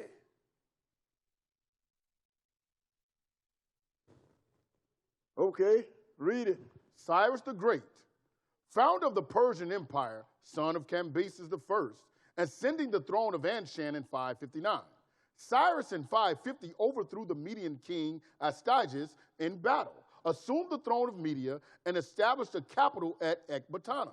He then ruled Assyria, northern Mesopotamia, Syria, Armenia, and Cappadocia. In 547, he conquered Lydia from Croesus and subdued the Greek cities of the Asia Minor coast. Didn't Cyrus say the Lord and gave him all the kingdom? Mm-hmm. Go ahead. As king of the universe. Ain't that something? He called himself king of the universe. Go ahead. Cyrus proclaimed peace for all. In 537, he permitted 40,000 captive Jews to return to Palestine. Now look what we find out here in history. We find out the dates and the time that he did it and how many. He rounded the number off. Maybe it was a few more, but let's see how many went. Let's go into Ezra, the 2nd chapter. And we're going to start at verse 1. Ezra chapter 2 and verse 1. Ezra 2 and 1. Okay, read it. Now these are the children of the province that went up out of captivity of those which had been carried away, whom Nebuchadnezzar, the king of Babylon, had carried away unto Babylon. Go ahead. And came again unto Jerusalem and Judah, every one unto his city. Now, these are the ones that that the Cyrus let go. Everyone to his city. Go ahead and read. Which came with Zerubbabel, Joshua, Nehemiah, Seraiah, Reelaiah, Mordecai, Bilshan, Mispar, Bigvai, Raham, Baanah, the number of the men of the people of Israel. Now let's look at the overall number. Skip down to verse 64. Verse 64. And read it. The whole congregation together was 42,303 score. That's pretty close, ain't it? That's right. The Persians didn't keep the exact number like Israel kept them because they had to number everybody. Mm-hmm. So history said Cyrus released 40,000 Jews.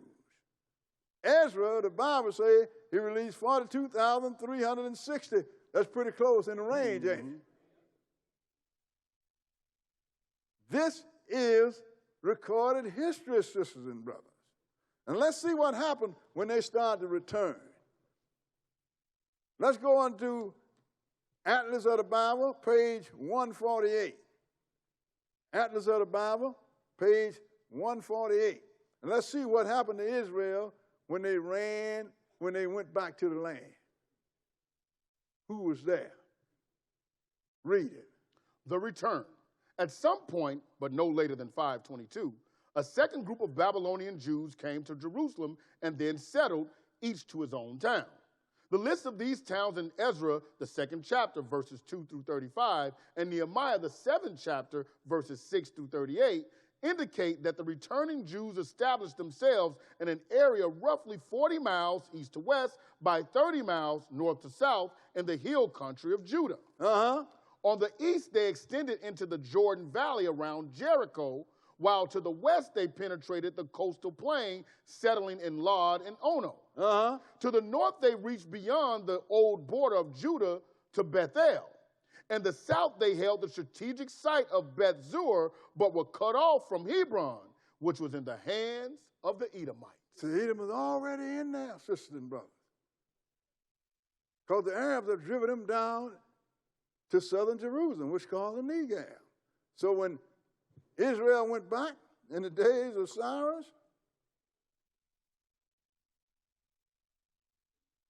Edom was there. He had taken it over.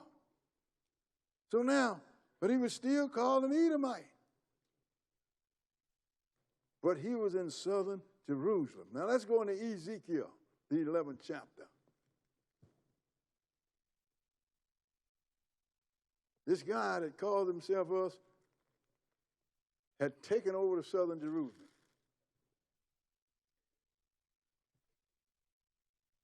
And we couldn't go. But we're going to show you something here. Ezekiel chapter 11.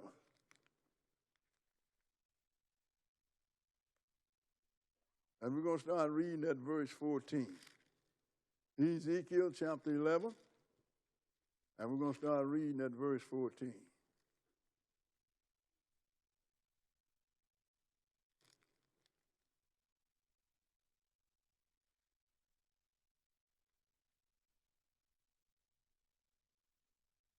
Okay. Read it. Again, the word of the Lord came unto me, saying, Son of man, thy brethren, even thy brethren, the men of thy kindred, and all the house of Israel, holy are they unto whom the inhabitants of Jerusalem have said, Get you far from the Lord, unto us is this land given in possession. See, he's telling us the people that are in the land are telling you and your brethren, all the Israelites, get you far from the land, because this land has been given to us in possession. Go ahead and read. What verse? Verse 16. Therefore say, Thus saith the Lord God, although I have cast them far off among the heathen, and although I have scattered them among the countries, yet will I be to them as a little sanctuary in the countries where they shall come. So I'm going to still give them some kind of protection. I ain't going to let them be destroyed completely, and I'm going to give them a little comfort. I'm going to even open their eyes. Go ahead and read. Therefore say, Thus saith the Lord God, Go ahead. I will even gather you from the people and assemble you out of the countries where ye have been scattered. Go ahead. And I will give you the land of Israel. And I'm going to bring you back, and you're going to have the land of Israel, sisters and brothers. So the question is asked, how and when did Edom become a Jew? We need to find that out. First, let's go in the history book, Atlas, page 160. And we're going to see how that the Edomite become a Jew. Page 160, put it up.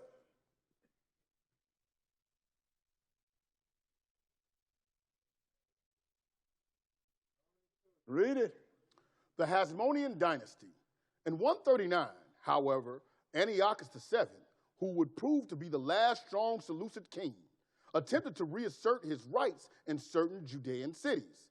The aged Simon dispatched his sons, Judas and John Hyrcanus, to meet the threat, and their army defeated the Syrians at Kidron. By 125, Hyrcanus had annexed part of Samaria and all of Idumea. Hyrcanus is a Maccabee, which they call the Hasmonean. The Hasmonean, which they call the Maccabees. Now, he had annexed part of what? Hyrcanus to meet the threat, and there, by 125, Hyrcanus had annexed part of Samaria and all of Idumea. And Idumea, wasn't that southern Jerusalem? That's where Edom was, wasn't it? That's right. Go ahead and read. The conquest of Idumea meant that the easy southern approaches to the hill country of Judea, which the Seleucids had used repeatedly, were secure. Go ahead. The people in these territories were forced to accept Judaism. Oh. So the people, the Idumeans, was forced to accept Judaism. Go ahead and read. As a means of ensuring their loyalty. Among the converted were the ancestors of the future king of Judea, Herod the Great. Oh. So Edom, the Idumeans, was converted to Judaism. And they were the ancestors of Herod the Great. So let's run him down. Let's go to Great People of the Bible, page 314. Great People of the Bible, page 314. We are reading history here, sisters and brothers. You're watching prophecy materialize. Go ahead and read. Herod the Great. Rome needed a shrewd and capable agent in Palestine. And in Herod the Great, they felt they had found such a man. Young, ambitious, and brutal when necessary. Go ahead. Herod was not a true Jew, but an Idumean. What? We didn't write that. Go ahead and read. Whose forefathers had been forced to convert to Judaism a century before. Oh, so Herod was a Jew. No, converted. A converted Jew. Now let's go into Atlas. Keep going. Oh, keep going? Go ahead. During his long reign, which lasted unto his death in 4 BC, Herod kept an uneasy peace by dealing ruthlessly with suspected rivals and troublemakers. He systematically killed off all living claimants to the Hasmonean kingship. So he killed all our royal people. Go ahead and read. Including his young brother-in-law, the high priest Aristobulus. Go ahead. He even ordered the execution of his favorite wife, Mariamne, and her mother, because he believed they were plotting against him. Well, Herod was a real heart attack, wasn't That's right. You got any more? Yep. Go ahead. Shortly before his death, he had 3 of his own sons killed because of rumors that they had designs on his throne. Go ahead. It is easy to imagine such a man ordering the massacre of all male infants in Bethlehem for no better than a vague rumor that one had been born king of the Jews. So he's the one that killed all the young people when Jesus ran off to Egypt for protection. Herod, a converted Jew. Go ahead and finish that. Herod never succeeded in winning the loyalty of most Jews in his realm. To them, he was a pagan and a usurper. He was. Didn't we read that Edom always sided with other nations? That's right. Now, he sided with the Romans, and they made him king over our nation. And even he was a Jew, so he started buying to Judaism. It was a religion to them first. Now let's look at Atlas now, page 169, because he built the temple. But still, they know who he was. Put that up there. Go ahead and read.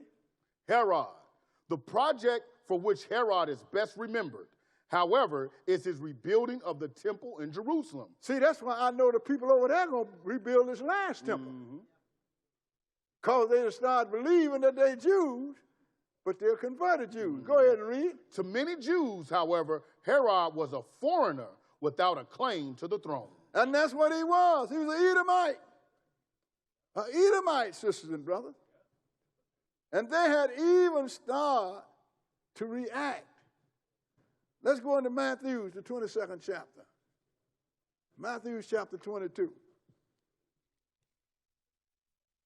See, sisters and brothers, sometimes when you put history on the table, it's hard for some people. Well, brother, you know, you're teaching hatred. No, I'm not. I'm teaching matters of fact. That's right.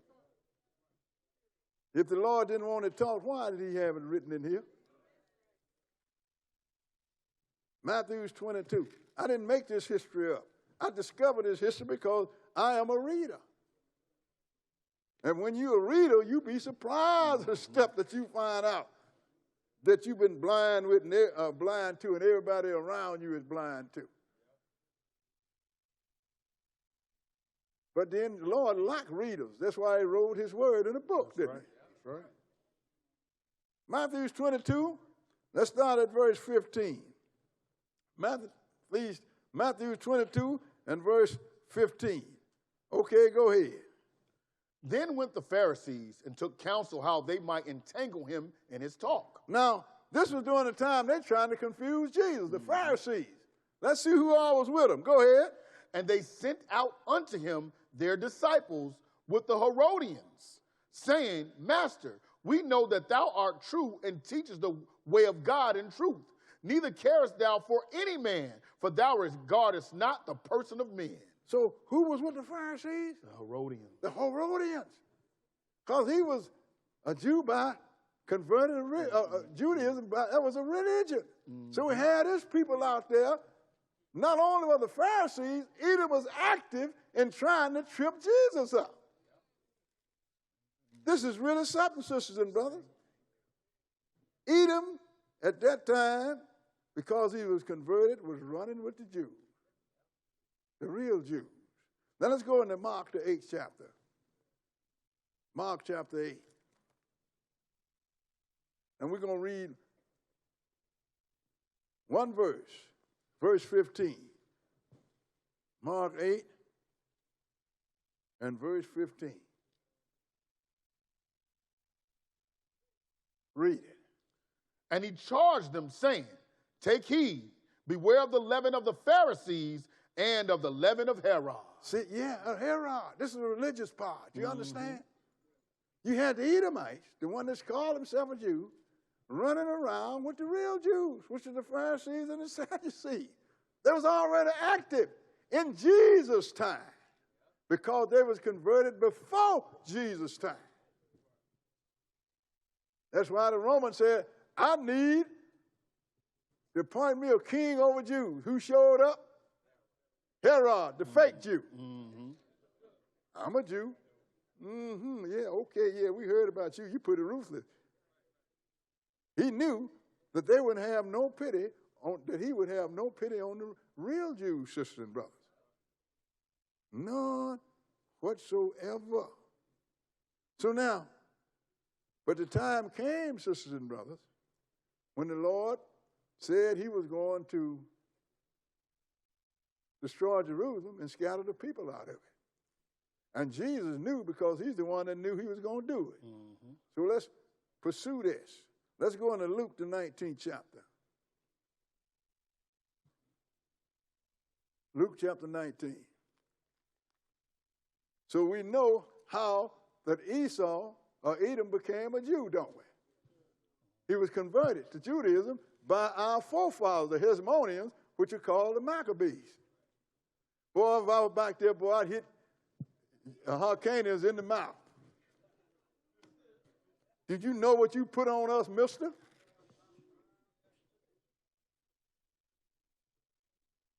But then how are you going to do that? But the Lord said he was the one that's going to call the name of Israel to cease from among men. Everybody talk Jew, Jew, Jew. Nobody talk Israel. It didn't start until we got till the Hebrew Israelites started rising up, the blacks.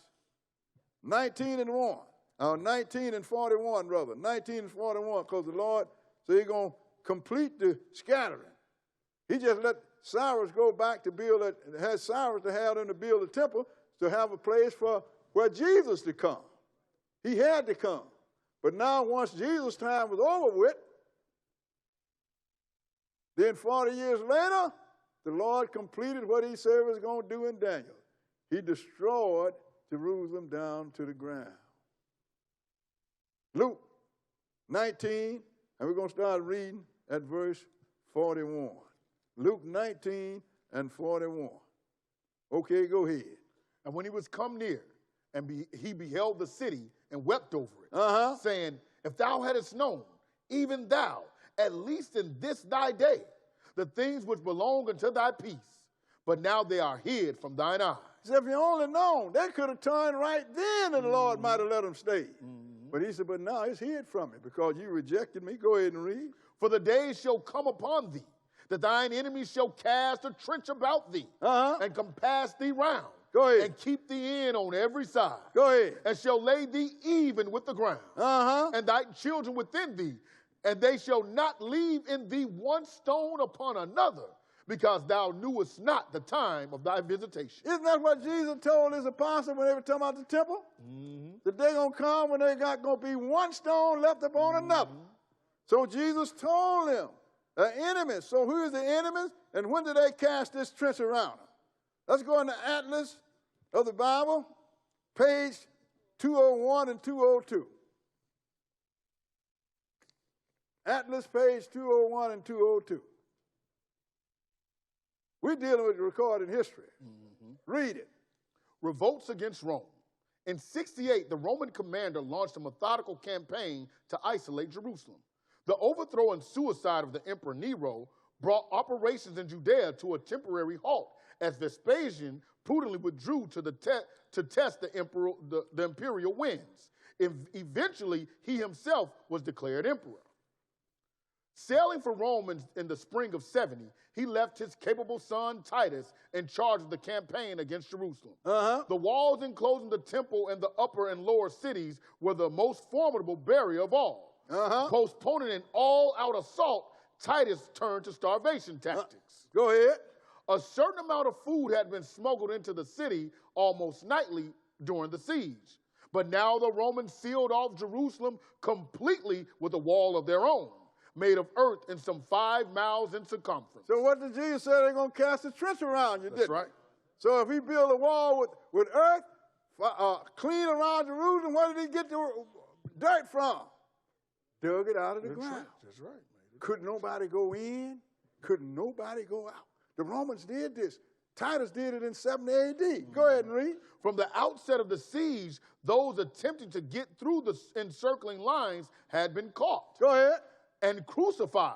Sometimes the daily executions reached 500. The crosses were never bare. And people think that the cross got something to do with Jesus. They was killing people on the cross before Jesus, and they killed him after. They was crucifying up to 500 Jews a day. And you gonna hang that on your neck? You threatened by the Ku Klux Klan. What are they burning in your yard? A cross. You haven't gotten that message yet?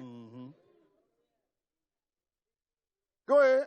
Inside the city, starvation and disease claimed a mounting toll. Go ahead. Bodies filled the streets and were stacked in houses. Thousands of corpses were thrown from the walls into the valleys below. The surviving rebels made a last-ditch stand within Herod's palace. Go ahead. The battering rams resumed their rhythmic work. When the legionnaires at last broke into this refuge, they found only corpses. Herod's palace and the rest of the upper city were put to the torch. Jerusalem was a city of the dead. That happened in 70 A.D. Titus did it. And I have other history books to show you that Edom had their part in bludgeoning you too, but that's not important.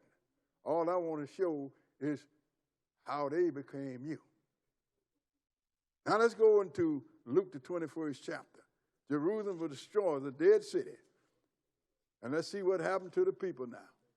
Luke 21, and we're going to start reading at verse 20. Luke 21 and verse 20. Hey, sisters and brothers, I don't teach hatred or dislike. I just teach the word of God. It falls where it's going to fall. And I can't help it because the book says, the Lord has spoken, who can but prophesy? Somebody got to tell it. Verse 20, go ahead. And when you shall see Jerusalem compassed with armies, then know that the desolation thereof is nigh. See, Jesus had already told them what's going to happen. So he warned them too now. So when you see this Jerusalem compassed by army, when you see this Roman army start coming in, hey, it's about to be destroyed now. Go ahead and read. Then let them which are in Judea flee to the mountains. Go ahead. And let them which are in the midst of it depart out. Go ahead. And let not them that are in the countries enter thereinto. See, now Jesus warned you. He always gives you a warning about danger and telling you what not to do so you won't go into danger. But Israel got a problem. We don't listen. If you're in the city, get out. If you're outside the city, don't come in trying to sneak in food. Why? Because we just saw how many they crucified a day, didn't they? 500 people, that's a lot of people to crucify a day, ain't it? Go ahead and read. For these be the days of vengeance, that all things which are written may be fulfilled. Everything that's written in this prophecy must be fulfilled. Go ahead and read. But woe unto them that are with child, and to them that give suck in those days. Because they're going to kill babies and everything else. Go ahead and read. For there shall be great distress in the land, and wrath upon this people. And wrath upon this people. Let's separate that from the great tribulation that's going to come. This wrath is upon one people, Israel. Go ahead and read. And they shall fall by the edge of the sword. Go ahead. And shall be led away captive into all nations. Go ahead. And Jerusalem shall be trodden down of the Gentiles until the times of the Gentiles be fulfilled. So the times of the Gentiles are still going on.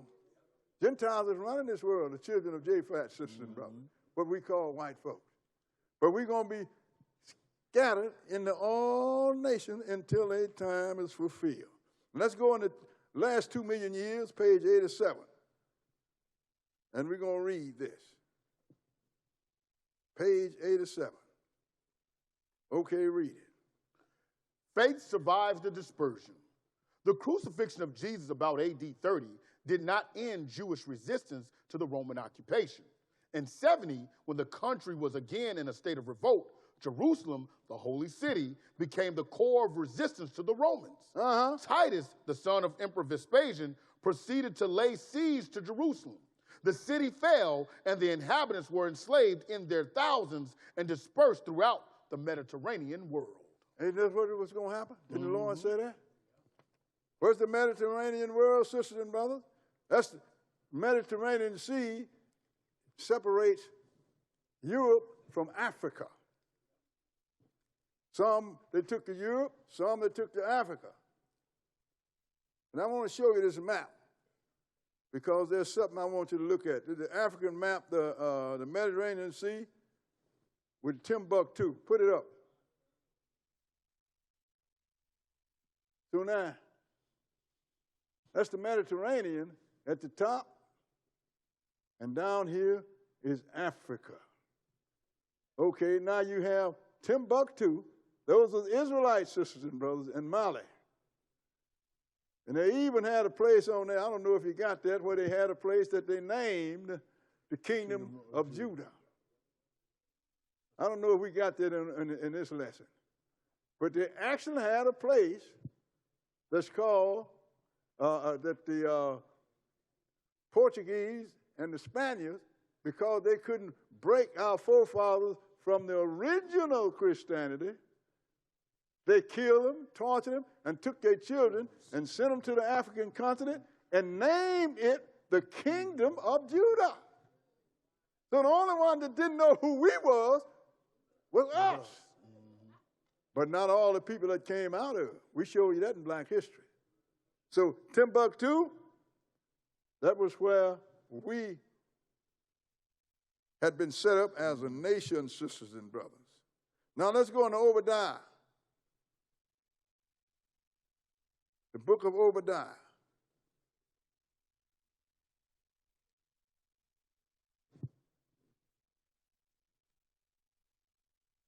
And all of this, sisters and brothers, was put here so the Lord will let us know who is who and who is not who.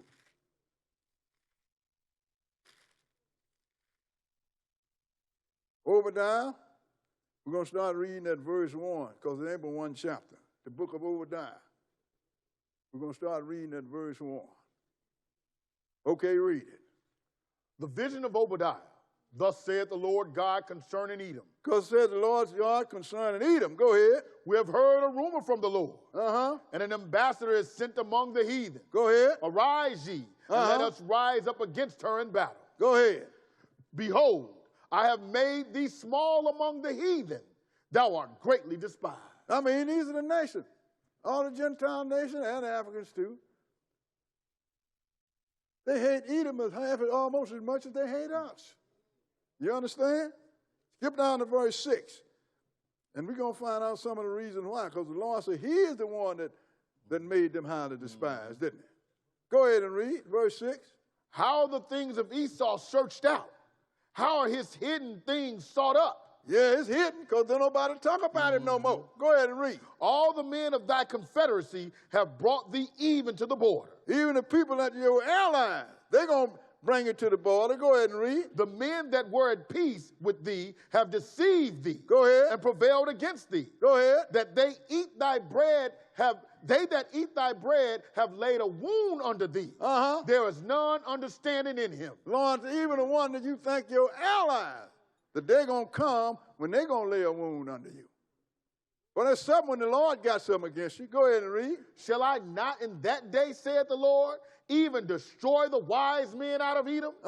And understanding out of the mount of Esau? He done it already. Go ahead and read. And thy mighty men, O Teman, shall be dismayed, to the end that every one of the mount of Esau may be cut off by slaughter. Whoa, that's a big word. I'm going to fix it and all you're going to be cut off by slaughter. That means the nations down through the history have been making great slaughter of the Edomites. I ain't going to name the one that we know about. But go ahead and read. For thy violence against thy brother Jacob. But that's why the Lord called it. For your violence against us. Go ahead and read. Shame shall cover thee. Uh-huh. And thou shalt be cut off forever. Boy, ooh. That is really hard, sisters and brothers. And I'm not gloating over that. I feel for him because I know the Lord going to do what he said because he did it to us. Go ahead and read. And the day that thou stoodest on the other side, and the day that the strangers carried away captive his forces, go ahead, and foreigners entered into his gates, and cast lots upon Jerusalem, even thou wast as one of them. You was among the ones that come in when Israel was taken away. Judah was taken away in 70 A.D. and became a stranger. Foreigners entered into their gate and they cast lots. All of them grabbed a piece of Israel's land, and you was among them, Esau. Go ahead and read. But thou shouldest not have looked on the day of thy trouble, on the day of thy brother, and the day that he became a stranger. He said you shouldn't have looked up on that. Go ahead and read. Neither shouldest thou have rejoiced over the children of Judah and the day of their destruction. And you should not have rejoiced, and they did rejoice. Go ahead and read. Neither shouldest thou have spoken proudly in the day of distress. I mean, Esau was getting off on his hatred for his brother, wasn't he? Go ahead and read. Thou shouldest not have entered into the gate of my people in the day of their calamity. Go ahead. Yeah, thou shouldest not have looked on their affliction in the day of their calamity. Go ahead. Nor have laid hands on their substance in the day of their calamity. You know what your substance is? That's your history. All the pictures of your elders. That's why you don't have a picture of Moses or none of the prophets or none of the apostles. You know why? Edom went in there and took them and destroyed them. Because they look like you and not them. They had something on their mind. They had something on their mind. And this prove it. Go ahead and read what verse? Verse 14. Go ahead. Neither shouldest thou have stood in the crossway to cut off those of his that did escape. Go ahead. Neither shouldest thou have delivered up those of his that did remain in the day of distress. So look, some of us that escaped Titus and was running, Edom ran us down and caught us and took us back to the Romans to take these here. I don't want to leave one in the land. You know why he had to do that? Because how can you be looking white, say you are me and I'm black? So I'm going to get rid of all the evidence that this land belonged to black Israelites. Edom had a plan, and the Lord called him out, didn't he? Yep. What verse? We have 15. Read it. For the day of the Lord is near upon all the heathen. Go ahead. As thou hast done, it shall be done unto thee. He called it the day of the Lord. Everything is going to be upon you, and as you have done, it's going to be done to you. Sisters and brothers, and when you really follow history and see what Edom has done to us, he's done some horrible things to us, sisters and brothers. I mean, horrible things. Really bad. Things that you wouldn't think a people would do to an enemy, let alone your twin brother. What verse was that? We're in the middle of 15. Go ahead. Thy reward shall return upon thine own head. What you put out there is going to come back. And let's see where the Lord's going to find Edom when he comes. Go ahead, skip down to verse 21 and read it. And saviors shall come up on Mount Zion to judge the Mount of Esau, and the kingdom shall be the Lord. So when the saviors, there ain't but one savior now, isn't that Jesus, ain't it? But in the first resurrection, there's going to be a lot of saviors. That's why it says saviors shall go up on the Mount of Judah. Zion. In other words, going to go up on the nation of Judah And they're going to judge the mount of Esau. Why? Because Esau is in your land. Going to be there when Jesus comes, sisters and brothers. Now, I want you to put the map up before 7 AD and after 7 AD. We got a couple maps I want to show you. Now, over here, on the right side over there, you see on the left side over here, right below the Dead Sea, you see Edom, don't you? And up there you see Judah, right? Okay, after 7 AD, you don't see Edom no more. But what do you see now? You see Idumea, don't you? Where Judah used to be. Because they done took over the land, sisters and brothers. And in the 67 wall, sisters and brothers, they took over Samaria, the northern kingdom. What do they call it now? The West Bank. But don't nobody know that. But don't know because nobody breathed. So the question is, when Judah moved up and took all the rest of Israel, when Edom took all the rest of Israel, they changed their name and they became named after the country, Jerusalem, Jew, because they had been converted to Judaism. And let's see what happened to Edom, and let's see when he became a Jew. Let's go into World Scope, Encyclopedia, Volume 4. Put it up and let's read it.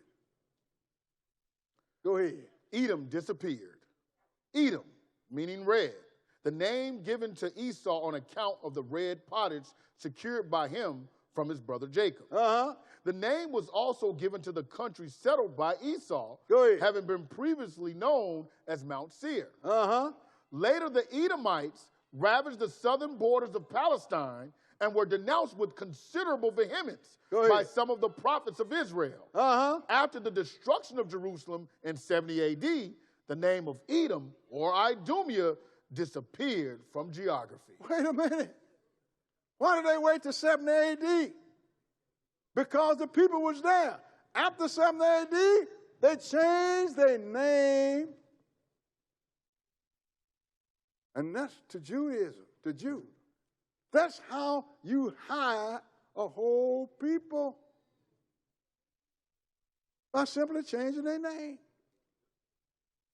Let's go into Revelation chapter 2, and let's see. This is how you hide a whole people.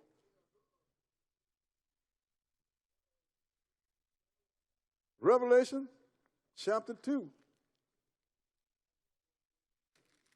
And we're going to read one verse. Verse 9. Revelation 2 and 9. Read it. I know thy works and tribulation and poverty, but thou art rich. Now, he's talking about us now. How can you be rich and poor too? Right. So I know your works, the tribulation, and poverty, but thou art rich. Go ahead and read. And I know the blasphemy of them which say they are Jews and are not, but are the synagogue of Satan. Wait a minute. Who is it? Do we call ourselves Jews? No. We call ourselves Israelites.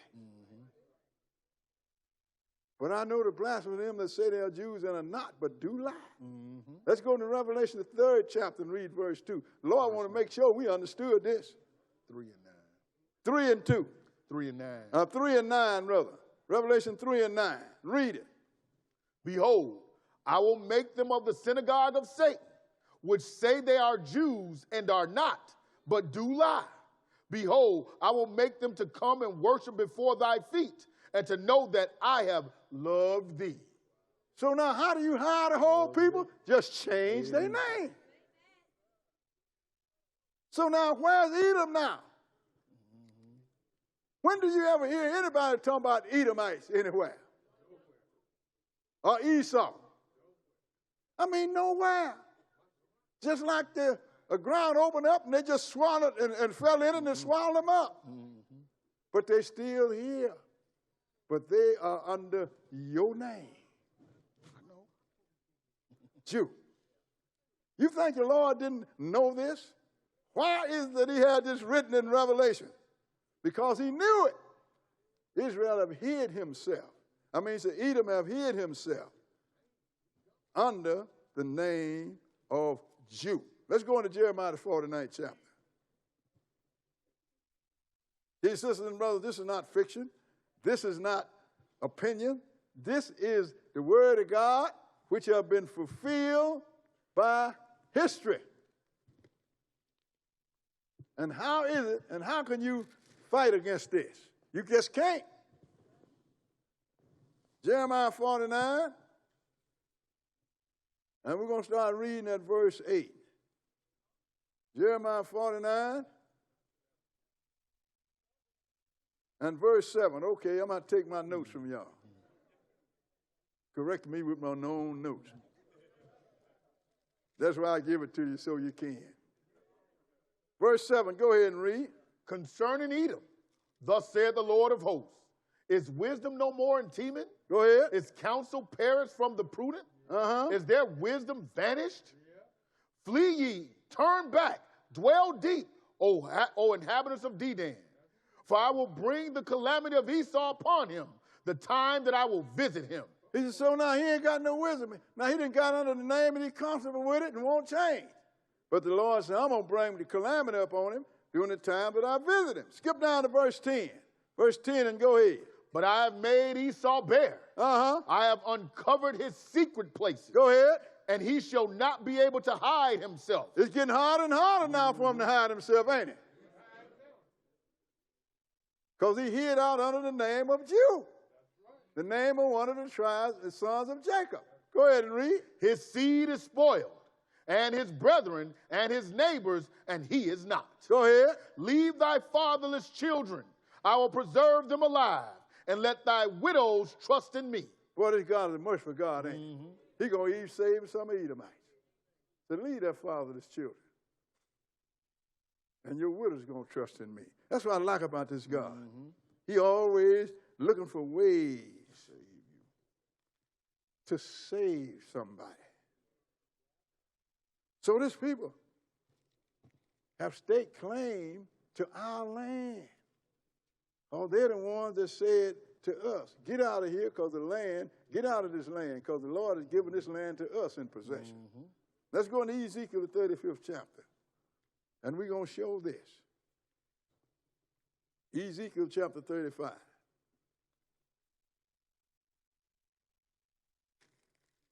So how can you deny prophecy and history? You just can't do it, sisters and brothers. Prophecy and history. 35 and verse 6. 35 and 6. Read it. Therefore, as I live, saith the Lord God, I will prepare thee unto blood, and blood shall pursue thee. Since thou hast not hated blood, even blood shall pursue thee. The Lord said, I'm going to do you just like you've done your brother. Blood going to pursue you. Somebody's always trying to kill you. You ain't got no peace. Skip down to verse 9. Verse 9. Go ahead. I will make thee perpetual desolations, and thy cities shall not return, and you shall know that I am the Lord. And they haven't. He's done that already. Go ahead. Because thou hast said, these two nations and these two countries shall be mine. What two nations? Judah and Samaria. Or either Jerusalem, Judah, and the West Bank. He says, you said he's going to be mine. Why? This is why I know they're talking about them. Go ahead. And we will possess it. Whereas the Lord was there. Now, we know who he's talking about. Lord wasn't never in Idumea. That's right. He wasn't never in Mount Seir. Go ahead and read. Therefore, as I live, saith the Lord God, I will even do according to thine anger, and according to thine envy, which thou hast used out of thy hatred against them. Go ahead. And I will make myself known among them when I have judged thee. He's making some of us known already.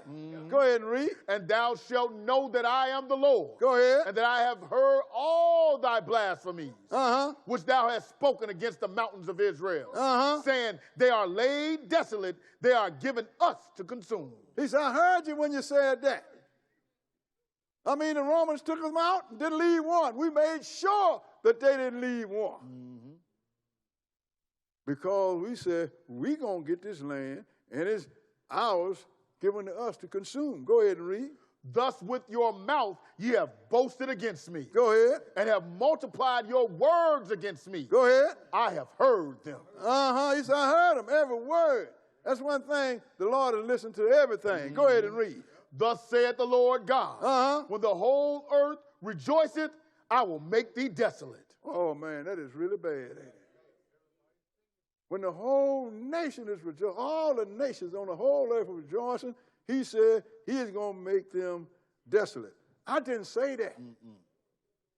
I don't even find pleasure in reading that, sisters and brothers. But the Lord said it, and what are we going to do about it? That's right. Nothing. Go ahead and read. As thou didst rejoice at the inheritance of the house of Israel. As thou didst rejoice at the inheritance. That means they got That's it, don't right. it? Go ahead and read. Because it was desolate, so will I do unto thee. Go ahead. Thou shalt be desolate, O Mount Seir. Go ahead. And all Idumea, even all of it. Go ahead. And they shall know that I am the Lord. Look.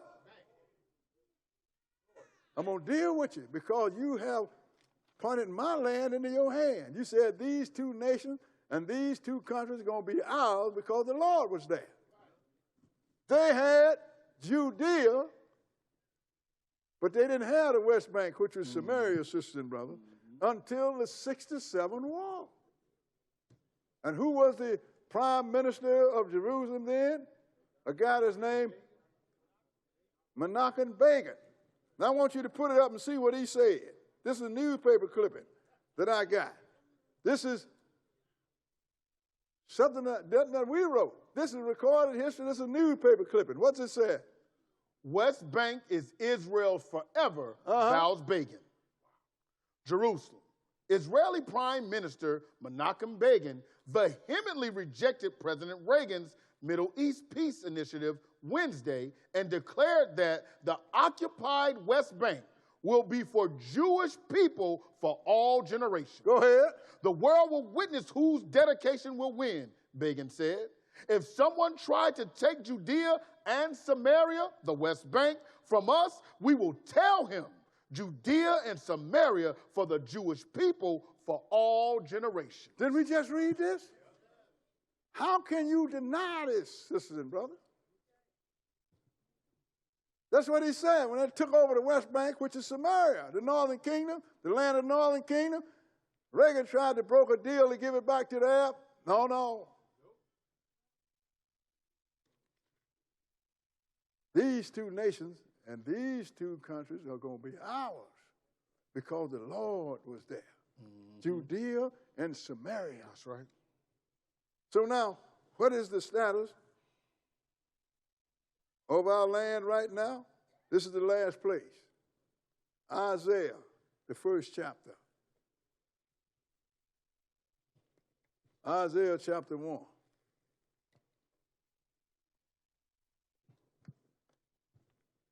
I never forget this radio guy, I forgot his name now, was trying to broker peace between Esau and Ishmael. Warner Sanders. You're going to try to tell somebody, show them how to live in your house after they done conspired against you and thrown you out. Now you're going to come back to the window now. Let me show you how to live peaceful in my house. Boy, that is the epitome of ignorance. So now, since Edom got it, look what the Lord said by the prophet Isaiah. Isaiah 1 and 1. Go ahead. The vision of Isaiah, the son of Amos, which he saw concerning Judah and Jerusalem in the days of Uzziah, Jotham, Ahaz, and Hezekiah, kings of Judah. Go ahead. Hear, O heavens, and give ear, O earth. For the Lord hath spoken. I have nourished and brought up children, and they have rebelled against me. And we read that, didn't we? Mm-hmm. Go ahead. The ox knoweth his owner, and the ass his master's crib. But Israel doth not know. My people doth not consider. We don't know who we are, and we don't know that we was chosen to preach to the rest, to teach the rest of the sons of Adam. We don't know that. That's why we always listen to somebody else. You understand? We don't even consider. And look at our condition. Skip down to verse 7 and read it. Your country is desolate. Go ahead. Your cities are burned with fire. Your country is desolate. Your cities are burned with fire. Go ahead. Your land, strangers devour it in your presence. And your land, strangers devour it in your presence. We're looking over there. We're watching the news right now. We're looking at the Arabs and the so-called Jews sitting on our land. Finish that verse. And it is desolate as overthrown by strangers. So somebody else is in your land, somebody else is carrying your name. Mm-hmm. And we know who it is, your twin brother Esau. Thank you for your time.